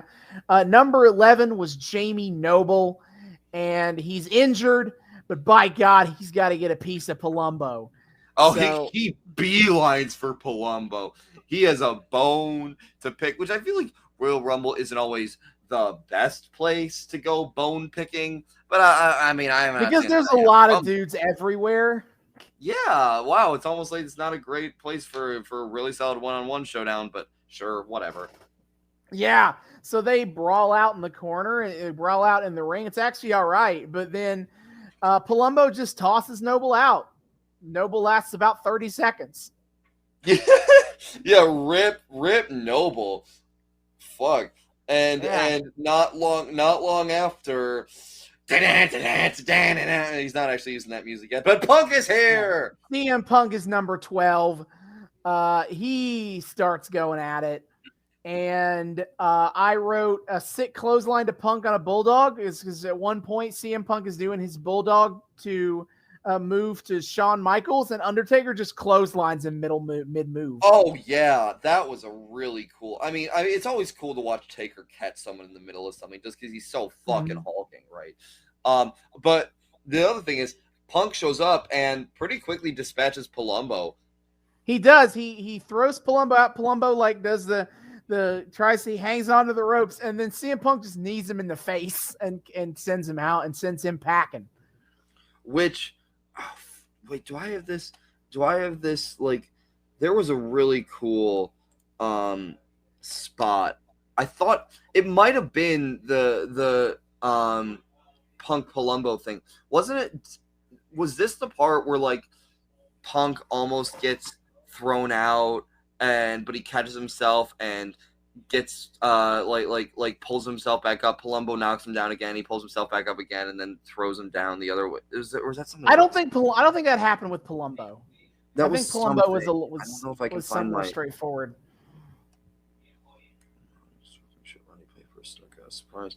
I don't know. I had this great. Oh no, that was later. Okay, I know what it is now. Never mind. Okay, bring it up.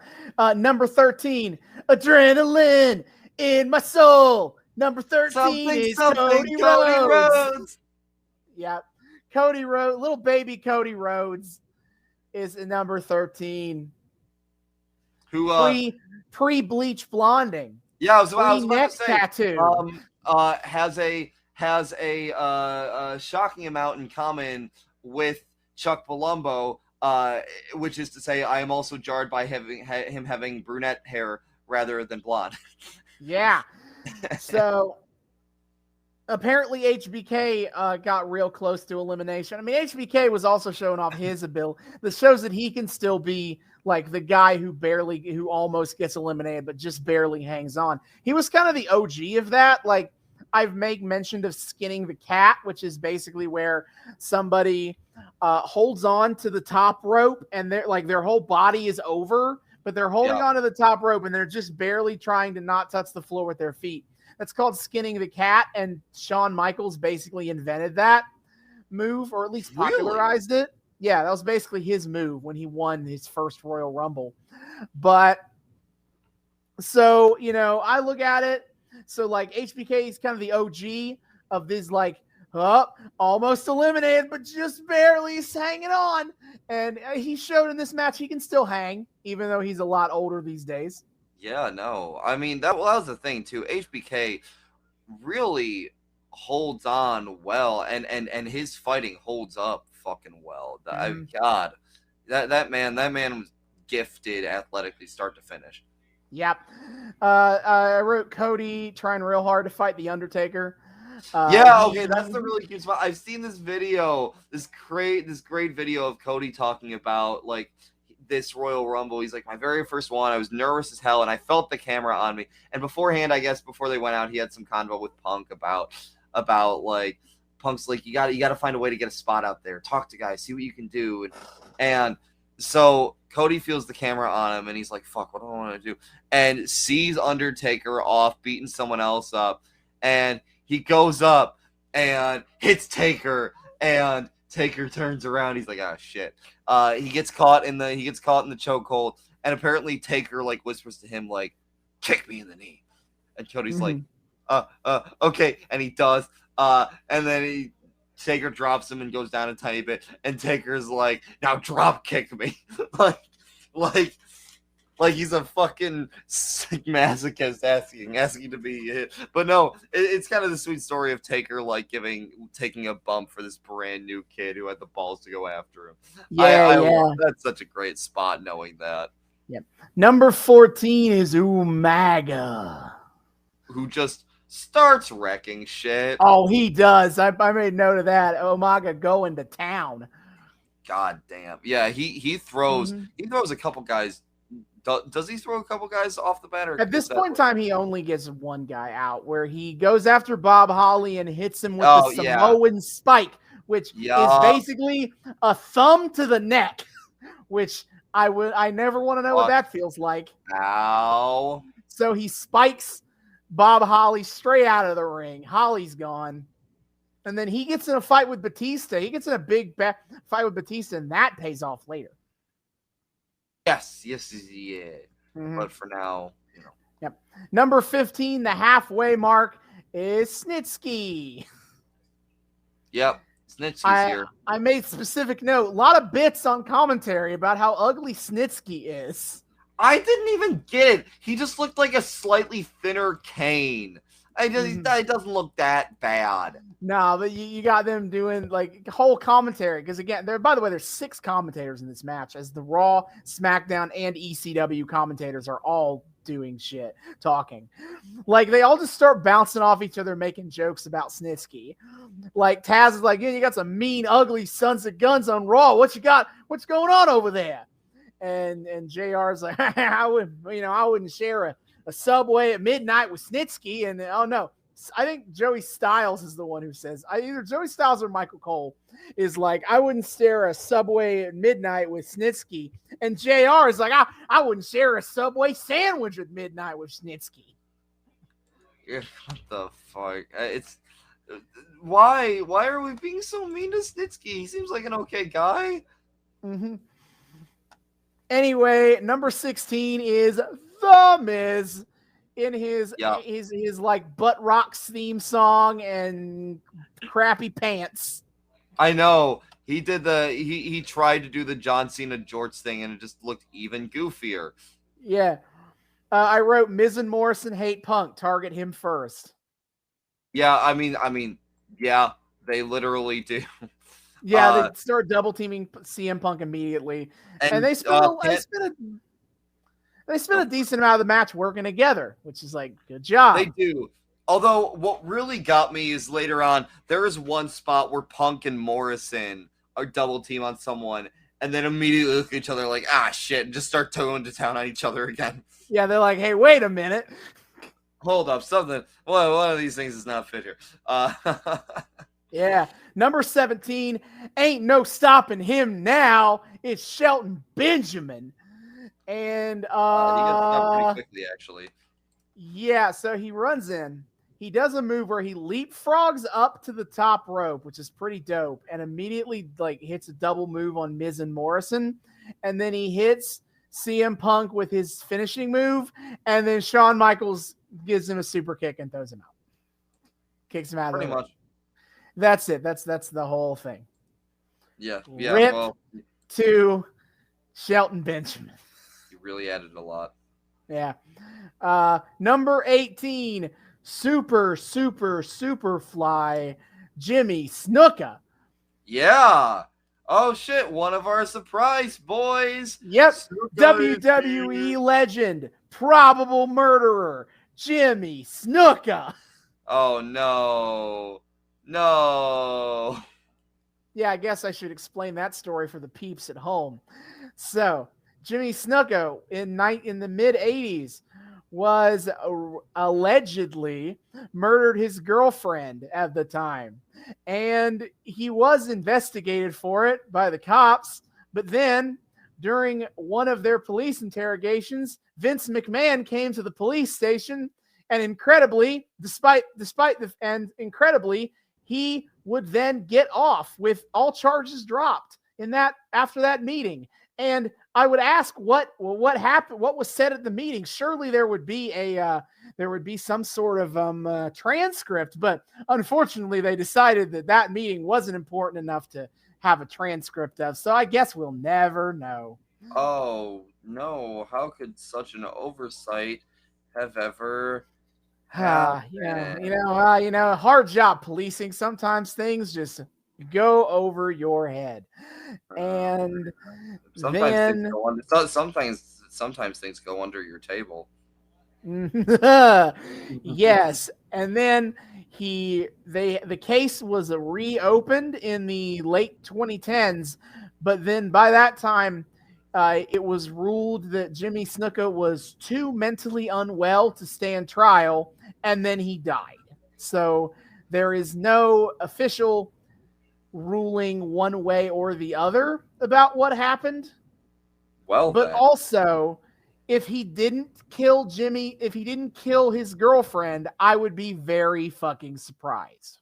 Yeah, I mean, that sounds like a pretty straightforward thing. And again, one has to wonder what kept him from. And there is more evidence than I'm saying. I'm just trying to quickly explain what the situation to avoid not make this podcast too long, longer than it already is going to be today. But anyway, he comes to the ring. Obviously, the crowd loves him because he is a Madison Square Garden legend, being one of the big WWF stars of like the 70s and 80s. And, he does his bits as best he can. He is getting up there in age after all. He looks super fucking old. He does. We'll talk about somebody looking old in a second. Yeah, but the only thing I noted is apparently you can't headbutt Fijians either, because it's a long-standing tradition in wrestling that headbutting a Samoan is just going to hurt you more than it hurts them. And apparently that also is true for people from the Fiji Islands, which is where Snuka is from, because Yeah. because Undertaker tries to headbutt Snuka, and Snuka no sells it, and Undertaker sells. That's funny. I wouldn't be surprised if Vince just kind of got the ethnicities mixed up. He's like, same difference.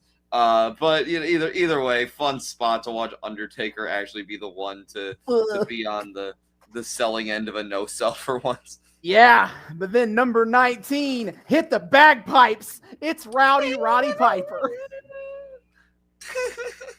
Yeah, and Piper shows up and people that go ballistic. Yeah, Piper's showing his age, but man, he's got the spirit. He really does. Piper seems like he's a dude who put in 110% as long as he could. I mean, you fucking watch him on Always Sunny in Philadelphia, and dude's clearly got a good sense of humor about himself. Yeah. So Piper and Snuka immediately go at each other because one of Roddy Piper's big breakout rivalries in the WWF was against Jimmy Snuka, where he famously, during a Piper's Pit segment, when he was demeaning Snuka's intelligence, he, because he's an Islander, and so he's like, you want a coconut? And then he clocks Snuka in the head with the coconut. Classic. Yeah. Comedy gold. It's one of Roddy Piper's most famous bits, and so Piper and Snuka just immediately start punching each other like two old grandpas fighting it out. The feud is reborn.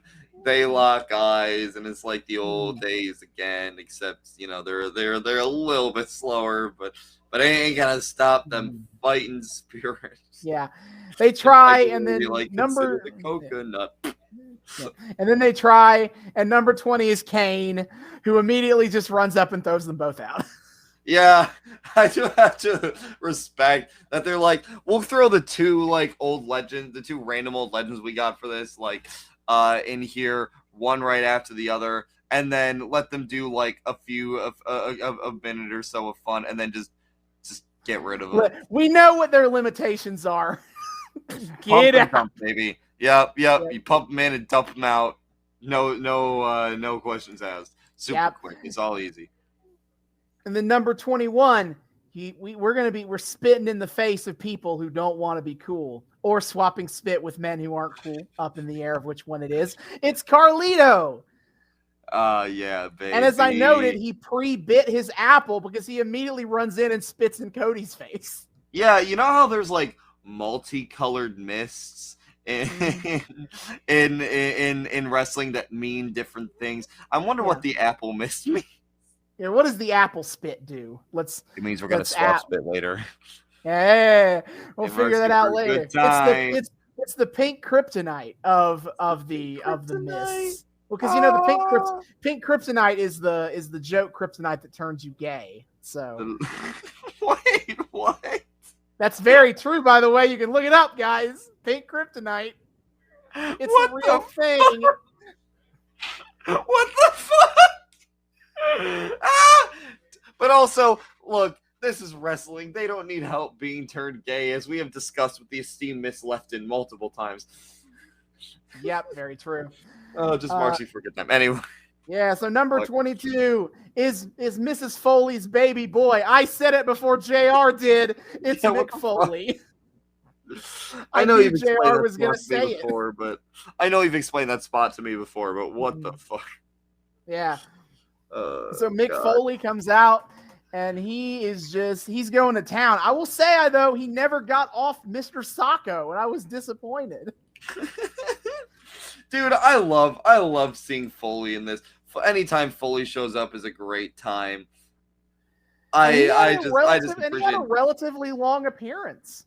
Yeah, he didn't have any spots too nutso, but he just had these great little moments of just he was just kind of like a side dispatcher. He was just kind of the wolf to throw someone to just get extra beaten up. He just kind of spent most of his time kind of, I noticed, in this one pocket of the ring or other, just kind of like beating up on whoever the fuck had the misfortune of crossing his path. Yeah, dude lasts 11 minutes.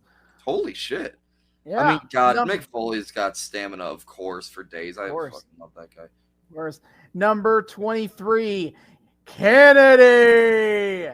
And Kennedy arrives, or Mr. Kennedy, I guess is technically his name. And my only note is that Kennedy fucks around with Taker, finds out. Because Taker is the lie? Because Taker is on the ground, got knocked to the ground at some point, and Mr. Kennedy starts trash talking Taker to his face, and so Taker just sits up and does the chokes on, and then chokes him. Yeah. He tried and failed. Although he does not get eliminated for this. He manages to stay intact. He hung around for a little while longer. But I was like, oh boy, Mr. Kennedy, what are you doing? Number 24, yeah. Big Daddy V. God. Honestly, I was surprised by how little Big Daddy V did in the match. I kind of thought he was going to be like a big cliche of Royal Rumble matches is they'll get a bunch of people in the ring and then they'll get some big dude to show up to just start chucking people out. 4 or 5 at a time. And Big Daddy V, I thought was going to be in that spot in this match, and then he didn't do anything. Nah, seriously. He just kind of was there to be big. Yeah. But this is at this point in the match where Batista gets knocked out of the ring, and they missed it completely on the camera, so they had to like replay to see what happened. Commentary got so confused. I love watching commentary get caught off guard. Yeah, it's like not often you see them with their pants down, but every time they do, you can tell it's just such a scramble for them. Like, wait, shit, what happened? This totally happened, right? Wait, what happened? Yeah, did he get thrown over? They seem legitimately unsure of this. Yeah, we end up catching a replay, and basically Umaga hit the Samoan spike on Batista. But Batista fell under the ropes, which is not an elimination. It has to be over the top. So Batista's still in the match, but he's recovering and spends a lot of the rest of the match doing that. Yep. The strategic rest spot gets applied to Batista this time, and fair enough. Mm-hmm.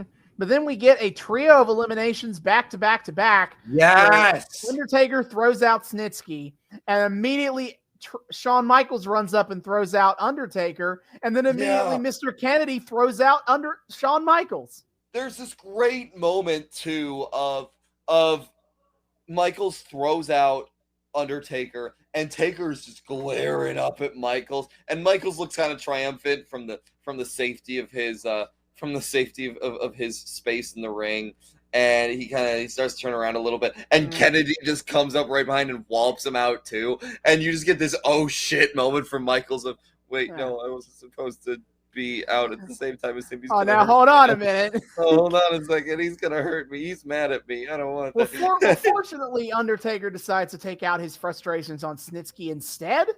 He does drop HBK a little bit after that, but most of it gets taken out on Snitsky. I think he hits Michaels a little bit, but yeah, that he fucking drives Snitsky through a table.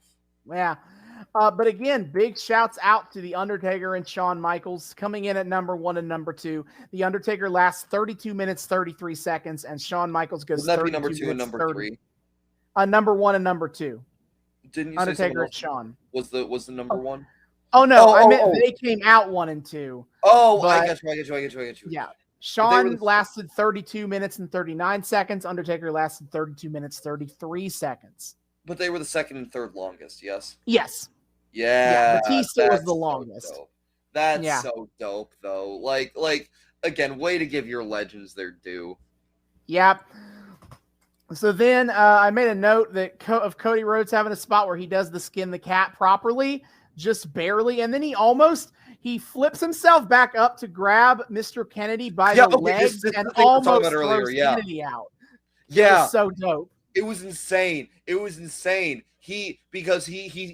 Kennedy throws him over. He skins the cat once, comes up, tries to grab Kennedy. Kennedy knocks him back again, skins the cat a second time, grabs Kennedy, fucking pulls Kennedy over the ropes, and Kennedy skins the cat, and they both kind of like just barely pull themselves up onto the apron. It was fucking nuts. That was such an insane spot, dude. I love that spot. Absolutely. Number 25 is Mark Henry, the other half of Matt Striker's dudes. Yeah. And big boy. They kind of work as a quasi double team several points in the match. But then it's at this point in the match where a Hornswoggle is back. He's out, baby. Yeah, he pops out while I don't remember who was fighting with the Miz, but he pops out to grab the Miz from the outside, and he pulls Miz out of the ring. Yeah, so Miz is out. He helps eliminate Miz, and then we cut back in ring, and Punk and Chavo are fucking brawling. Oh no! Well, yes, because number 26 is Chavo. Dun, dun, dun. Chavo Guerrero comes out, and him and Punk do immediately go at it. They're going hard, and they pretty much spend the rest of their match together fighting each other. Yeah. Sometime in the middle of this, Hornswoggle finds himself completely back in ring. Someone throws him in, right? Well, first Kane big boots John Morrison. Yeah, Morrison finally gets duded, but again, getting eliminated by Kane's gotta feel good. Yeah, and then Mark Henry is trying to eliminate somebody. I don't quite remember who, but the Hornswoggle pops up again to try to do the same thing again. And this time, accidentally, Mark Henry grabs a hold of Hornswoggle. And so he chucks Hornswoggle back in the ring. It's like the fucking claw machine with the little green men in Toy Story. Just like the giant ass hand reaches over and clutches onto Hornswoggle. He's like, wait, no, hold up. Yep. And so then Big Daddy V and Mark Henry both look like they're about to destroy Hornswoggle. Yes. And then out runs Finley. Finley hadn't officially entered yet. Presumably he was 27, but I guess we can't confirm that, can we? So he runs out with the shillelagh and starts beating both of them down to try to save Finley. Hornswoggle, excuse me. And then Hornswoggle and Finley just fucking leave. Yeah, what was that? I don't know. Officially, Finley is disqualified for the use of the shillelagh, which I was like, what? Yeah, okay. But, sure. Yeah, both of them just leave the match without being properly thrown out, and then they're just DQ'd, and that's it. Okay, dumb question, though. Like, and maybe you don't know. I don't know, like, what you're familiar with past this, but, like, there was this giant thing at the beginning with McMahon talking to Hornswoggle and was like, don't trust anyone, even that Finley guy. And then Finley shows up and McMahon's like, don't trust anyone. Don't trust the short guy. And then they have this weird codependent moment of leaving together, but Hornswoggle doesn't. Does this have any character payoff for anything later? That specifically was just Vince trying to sow discord and doubt between the two of them. Does that ever come to pass in any way? No, because I'll go ahead and spoil how this ends, is that it's revealed that actually Hornswoggle isn't the illegitimate child of Vince McMahon. He's the illegitimate child of Finley. What? Yeah, that's how this pays off, is that Hornswoggle is Finley's kid, not Vince's. Finley doesn't look even that old, and Hornswoggle looks older than Finley. Finley is probably about a decade older than Hornswoggle, but yes. Oh, now I've got to go check this out for a second. But also, you see, they're both Irish, so, you know. Dumb. So dumb. Come on. Let's see here. Hornswoggle is 35. And Finley. Wait, Hornswoggle's 35 now, this moment? Yes, today, yes. What in the fuck? And Finley is 63. So I guess actually the ages could have worked this out. Wait, what the shit? How is Hornswoggle that young? Hornswoggle was 22 21. in this. Well, was 22 in 22. this Rumble, and Finley was 50 in this Rumble. Wait, hasn't Hornswoggle been active since like the 90s? No, Hornswoggle was only debuted in 06. Oh, Finley has been around since the 90s. Did they have another like little person pre-Hornswoggle that I'm getting in? They've had multiple. You're probably thinking of any number of them. Yeah. Okay, I remember at least one from the 90s. Okay, never mind. But yeah, Finley was 50 on this show. Damn. Jesus, Hornswoggle's young. What the fuck? Okay. Yeah. Well, that's goddamn wild. So I guess the ages do add up, but yeah. Okay. Cool. It's still a bunch of two Irish guys, so they have to be related. Back to the action. Chavo Dutes Punk. Rip my good boy. Is that what happens next? I mean, that's the next thing I have. There might have been stuff in between. First thing out is Elijah Burke comes out at 28. And this is when the Batista bit happens, where he gets out, where he gets hit with the Samoan spike. Yeah. Okay. Yeah. I wonder what happened, because I know they were not. The camera was not on Big Daddy V when he got in the match. I don't remember what is happening. But I remember that Big Daddy V was not, they didn't have the camera focused on him, and that's why I mentioned it then. But then, yes, Chavo, because he's continuing to make CM Punk's life hell, he throws out Punk too. Yeah. So long, my good boy. You were good while you lasted. Number 29, The Game. Yes. Triple H. And he takes this role I mentioned earlier of dude who comes in and just starts throwing people out because there's too many people in this match right now. Yeah, we gotta spin the horde, baby.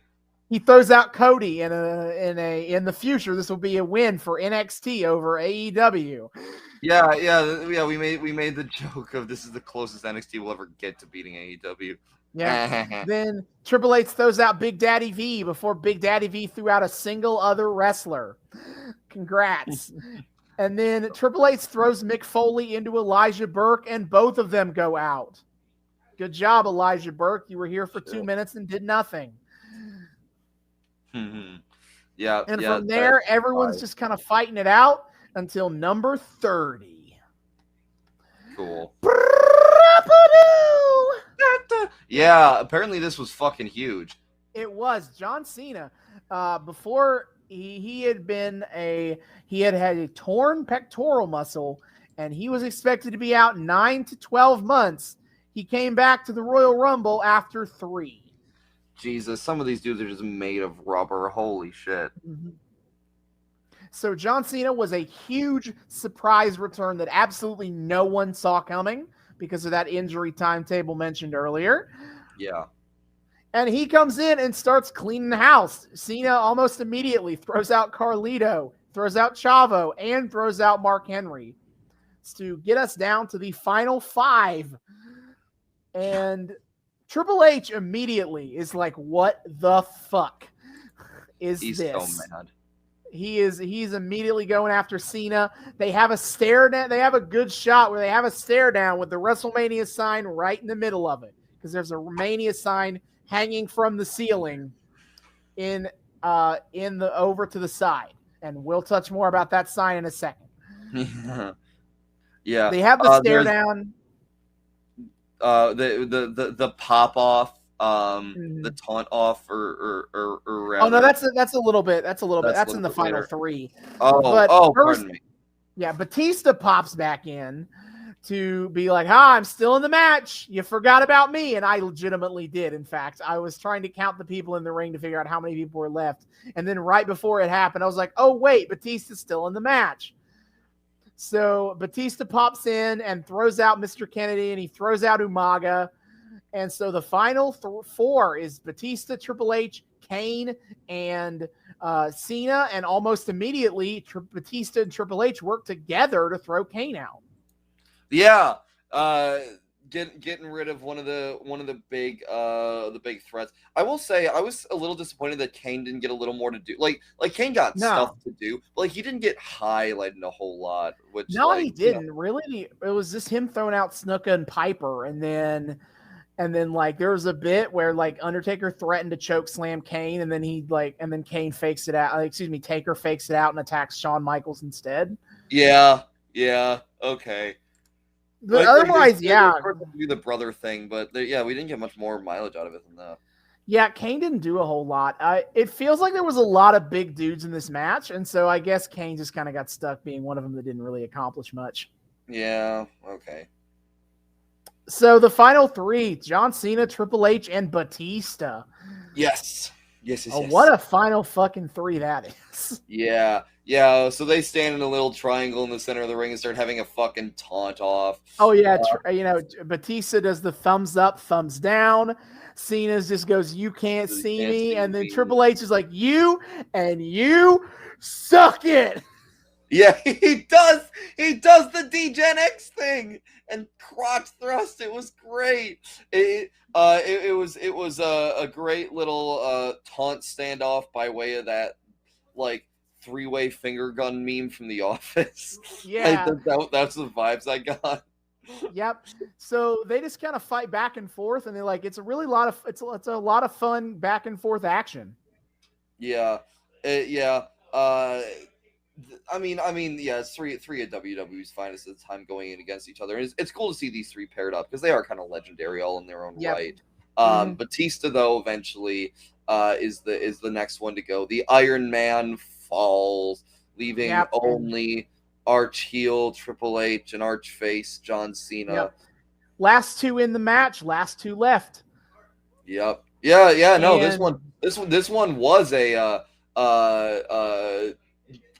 numbers check out match. They do. They play this match played. This one played into the what would be mathematically the most what should be the most likely winners is the last two ended up being the final two. Which much to my surprise, I didn't mind that. Like, it's kind of wild. You don't think about this feels kind of counterintuitive, but like to me, I didn't feel the shortness of Cena and Triple H's time in ring.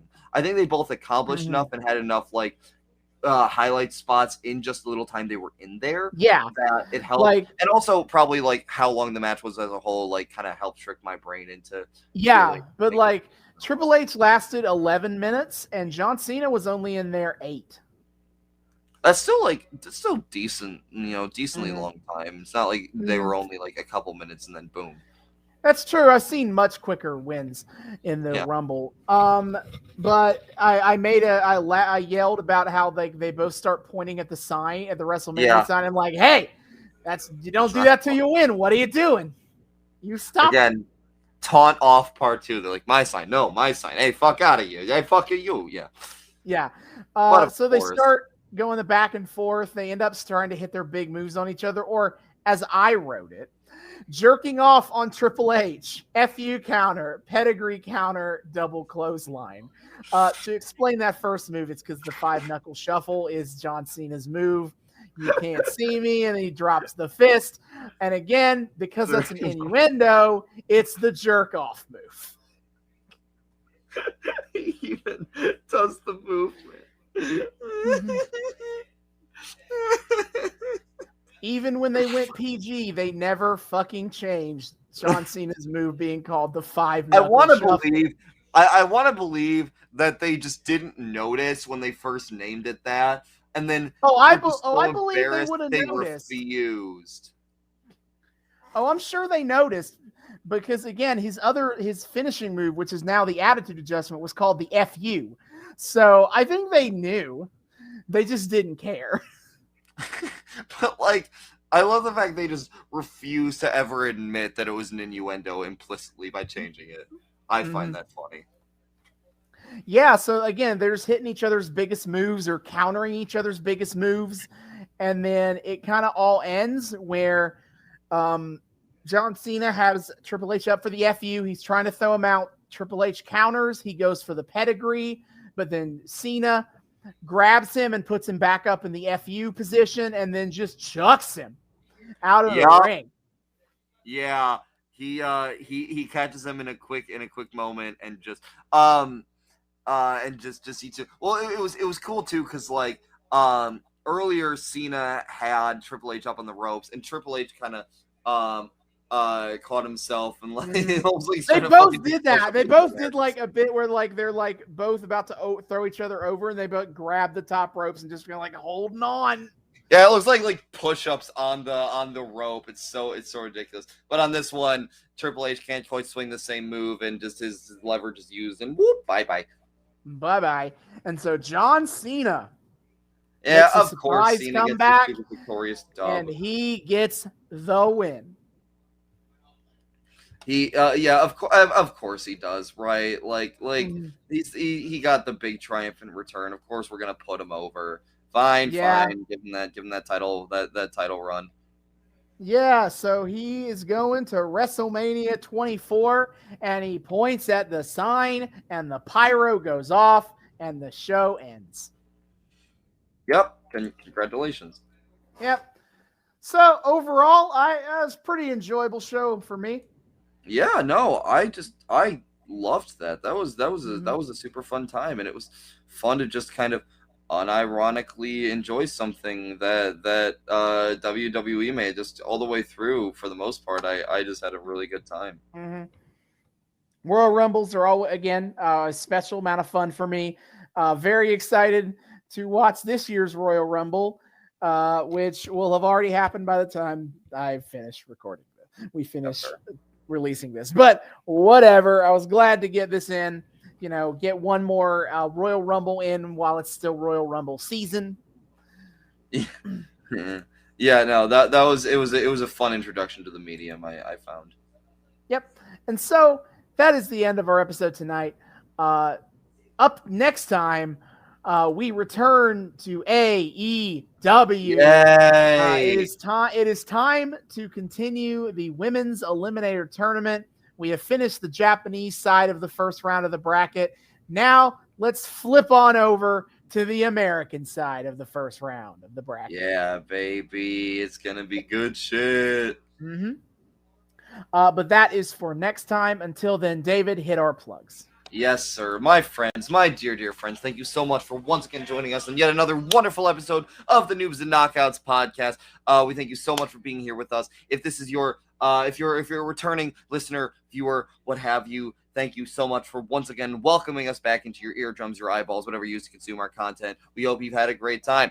If you're a first-time listener, viewer, what have you, welcome. We are so delighted to have you here. We here at the Noobs and Knockouts podcast like to think we are friendly to both noobs and knockouts alike. So whether you are brand new to the wrestling fandom or you're a veteran of this wild, wacky world, we hope you feel welcome here. We hope you've had a great time. We hope you want to continue to come back and have a great time with us week after week. If you would like to do so and you're not entirely sure how to do so, not to worry, my friends, I have you covered. First of all, you can find us on YouTube. We are the Noobs and Knockouts podcast on YouTube. Hit subscribe, ring that bell, make sure it's a nice little solid color so you get notifications every single time we drop a new episode. Like, comment, add us to your playlist, check out our playlists, all of our eras and arcs and stuff that we follow are all organized into nice little playlists. So if you want to follow a specific thing without having to skip around all that much, well, bada bing, bada boom, we have you covered. And also in more recent episodes, you can see our beautiful, lovely faces displayed right here for you in our awesome new setup. It's a great goddamn time. Check it out. If you are a fan, however, of the audio-only format, we have you covered there as well. You can find us on 3 of the best places to find podcasts, which would be Spotify, Google, and Apple Podcasts. Check us out there. Like us, rate us, review us, download us, give us those listens. Be sure to give us those 5-star ratings on Spotify and Google and Apple, and drop reviews where you can. Just anything to tell the algorithm, hey, these guys are pretty cool. And when we think more people should listen to them, I don't know, I'm just saying. But yeah, check us out on there. give us those downloads, and it's just come hang out with us. It's a great time. Of course, on top of that is our social media. If you would like to try to get in more direct contact with us at the show, rather than just, one-way little things of just listening to us ramble for several hours on end. You can find us, first of all, of course, on our Twitter, at Noobs and Knockspod on Twitter. That's at Noobs, the letter N, Knockspod on Twitter. Come check us out there. We drop dank memes. We engage with wrestling discourse and the broader fandom on a whole. We post every single time we drop a new episode, so you guys know what the hell's going on. And, of course, the highlight of our Twitter is weekly wrestling live tweeting. My friend, what is on the docket coming up?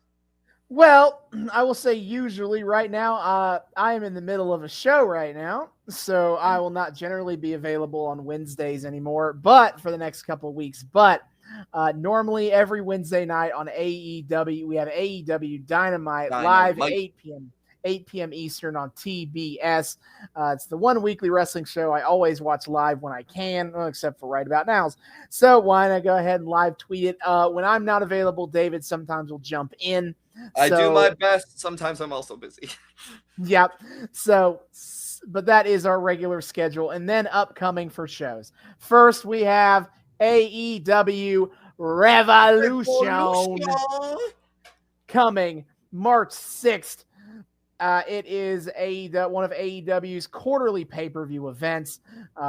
Right now, we do not have any matches available to talk about, but it will be available on traditional pay-per-view, Bleacher Report online, or select movie theaters experiences. Take a look at that.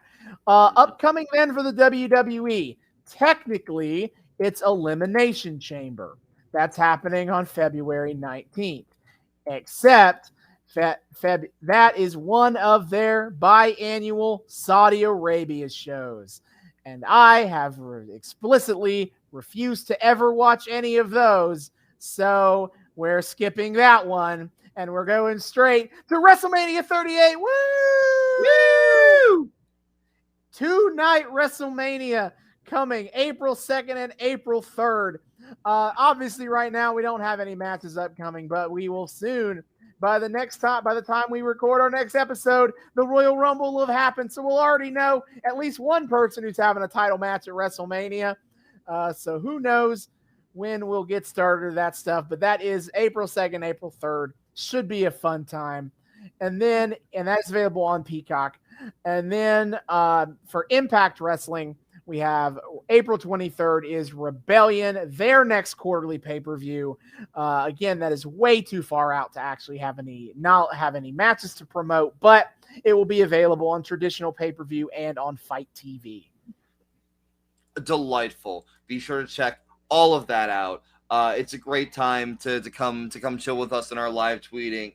Austin, of course, is the expert in all of this shit. He's been practicing this wrestling commentary thing forever, I'm sure, in his own time. So what he has to offer is smart and funny and insightful, and I like to think I'm a pretty just fun, my color commentary is just kind of dumb and goofy, but either way, whatever your flavor, we hope you want to just come hang out with us. I think we're a pretty good time to watch wrestling with, even in a virtual only format, so check us out there. Of course, we also have our email address. If you want to get in super direct contact with us, kind of more long form if you like, you can email us at noobsandknockoutspod@gmail.com. That's noobs, the word and this time, knockoutspod@gmail.com. Come say hi to us. Tell us what you like about the show, what you don't like, things you want to see more of, less of, suggestions, recommendations, arcs, eras, companies, general wrestling adjacent media, questions you have about the show, how we do it in general. If you want to yell at us about our hot takes or whatever, just come say hi. We love it when people say hi. We would love to say hi back. So come email us at noobsandknockoutspod@gmail.com. And of course, finally, there is also our Patreon. We are also the Noobs and Knockouts podcast on Patreon. $1 a month gets you early access to episodes and a shout out at the end of each episode. See y'all next time. Hasta luego.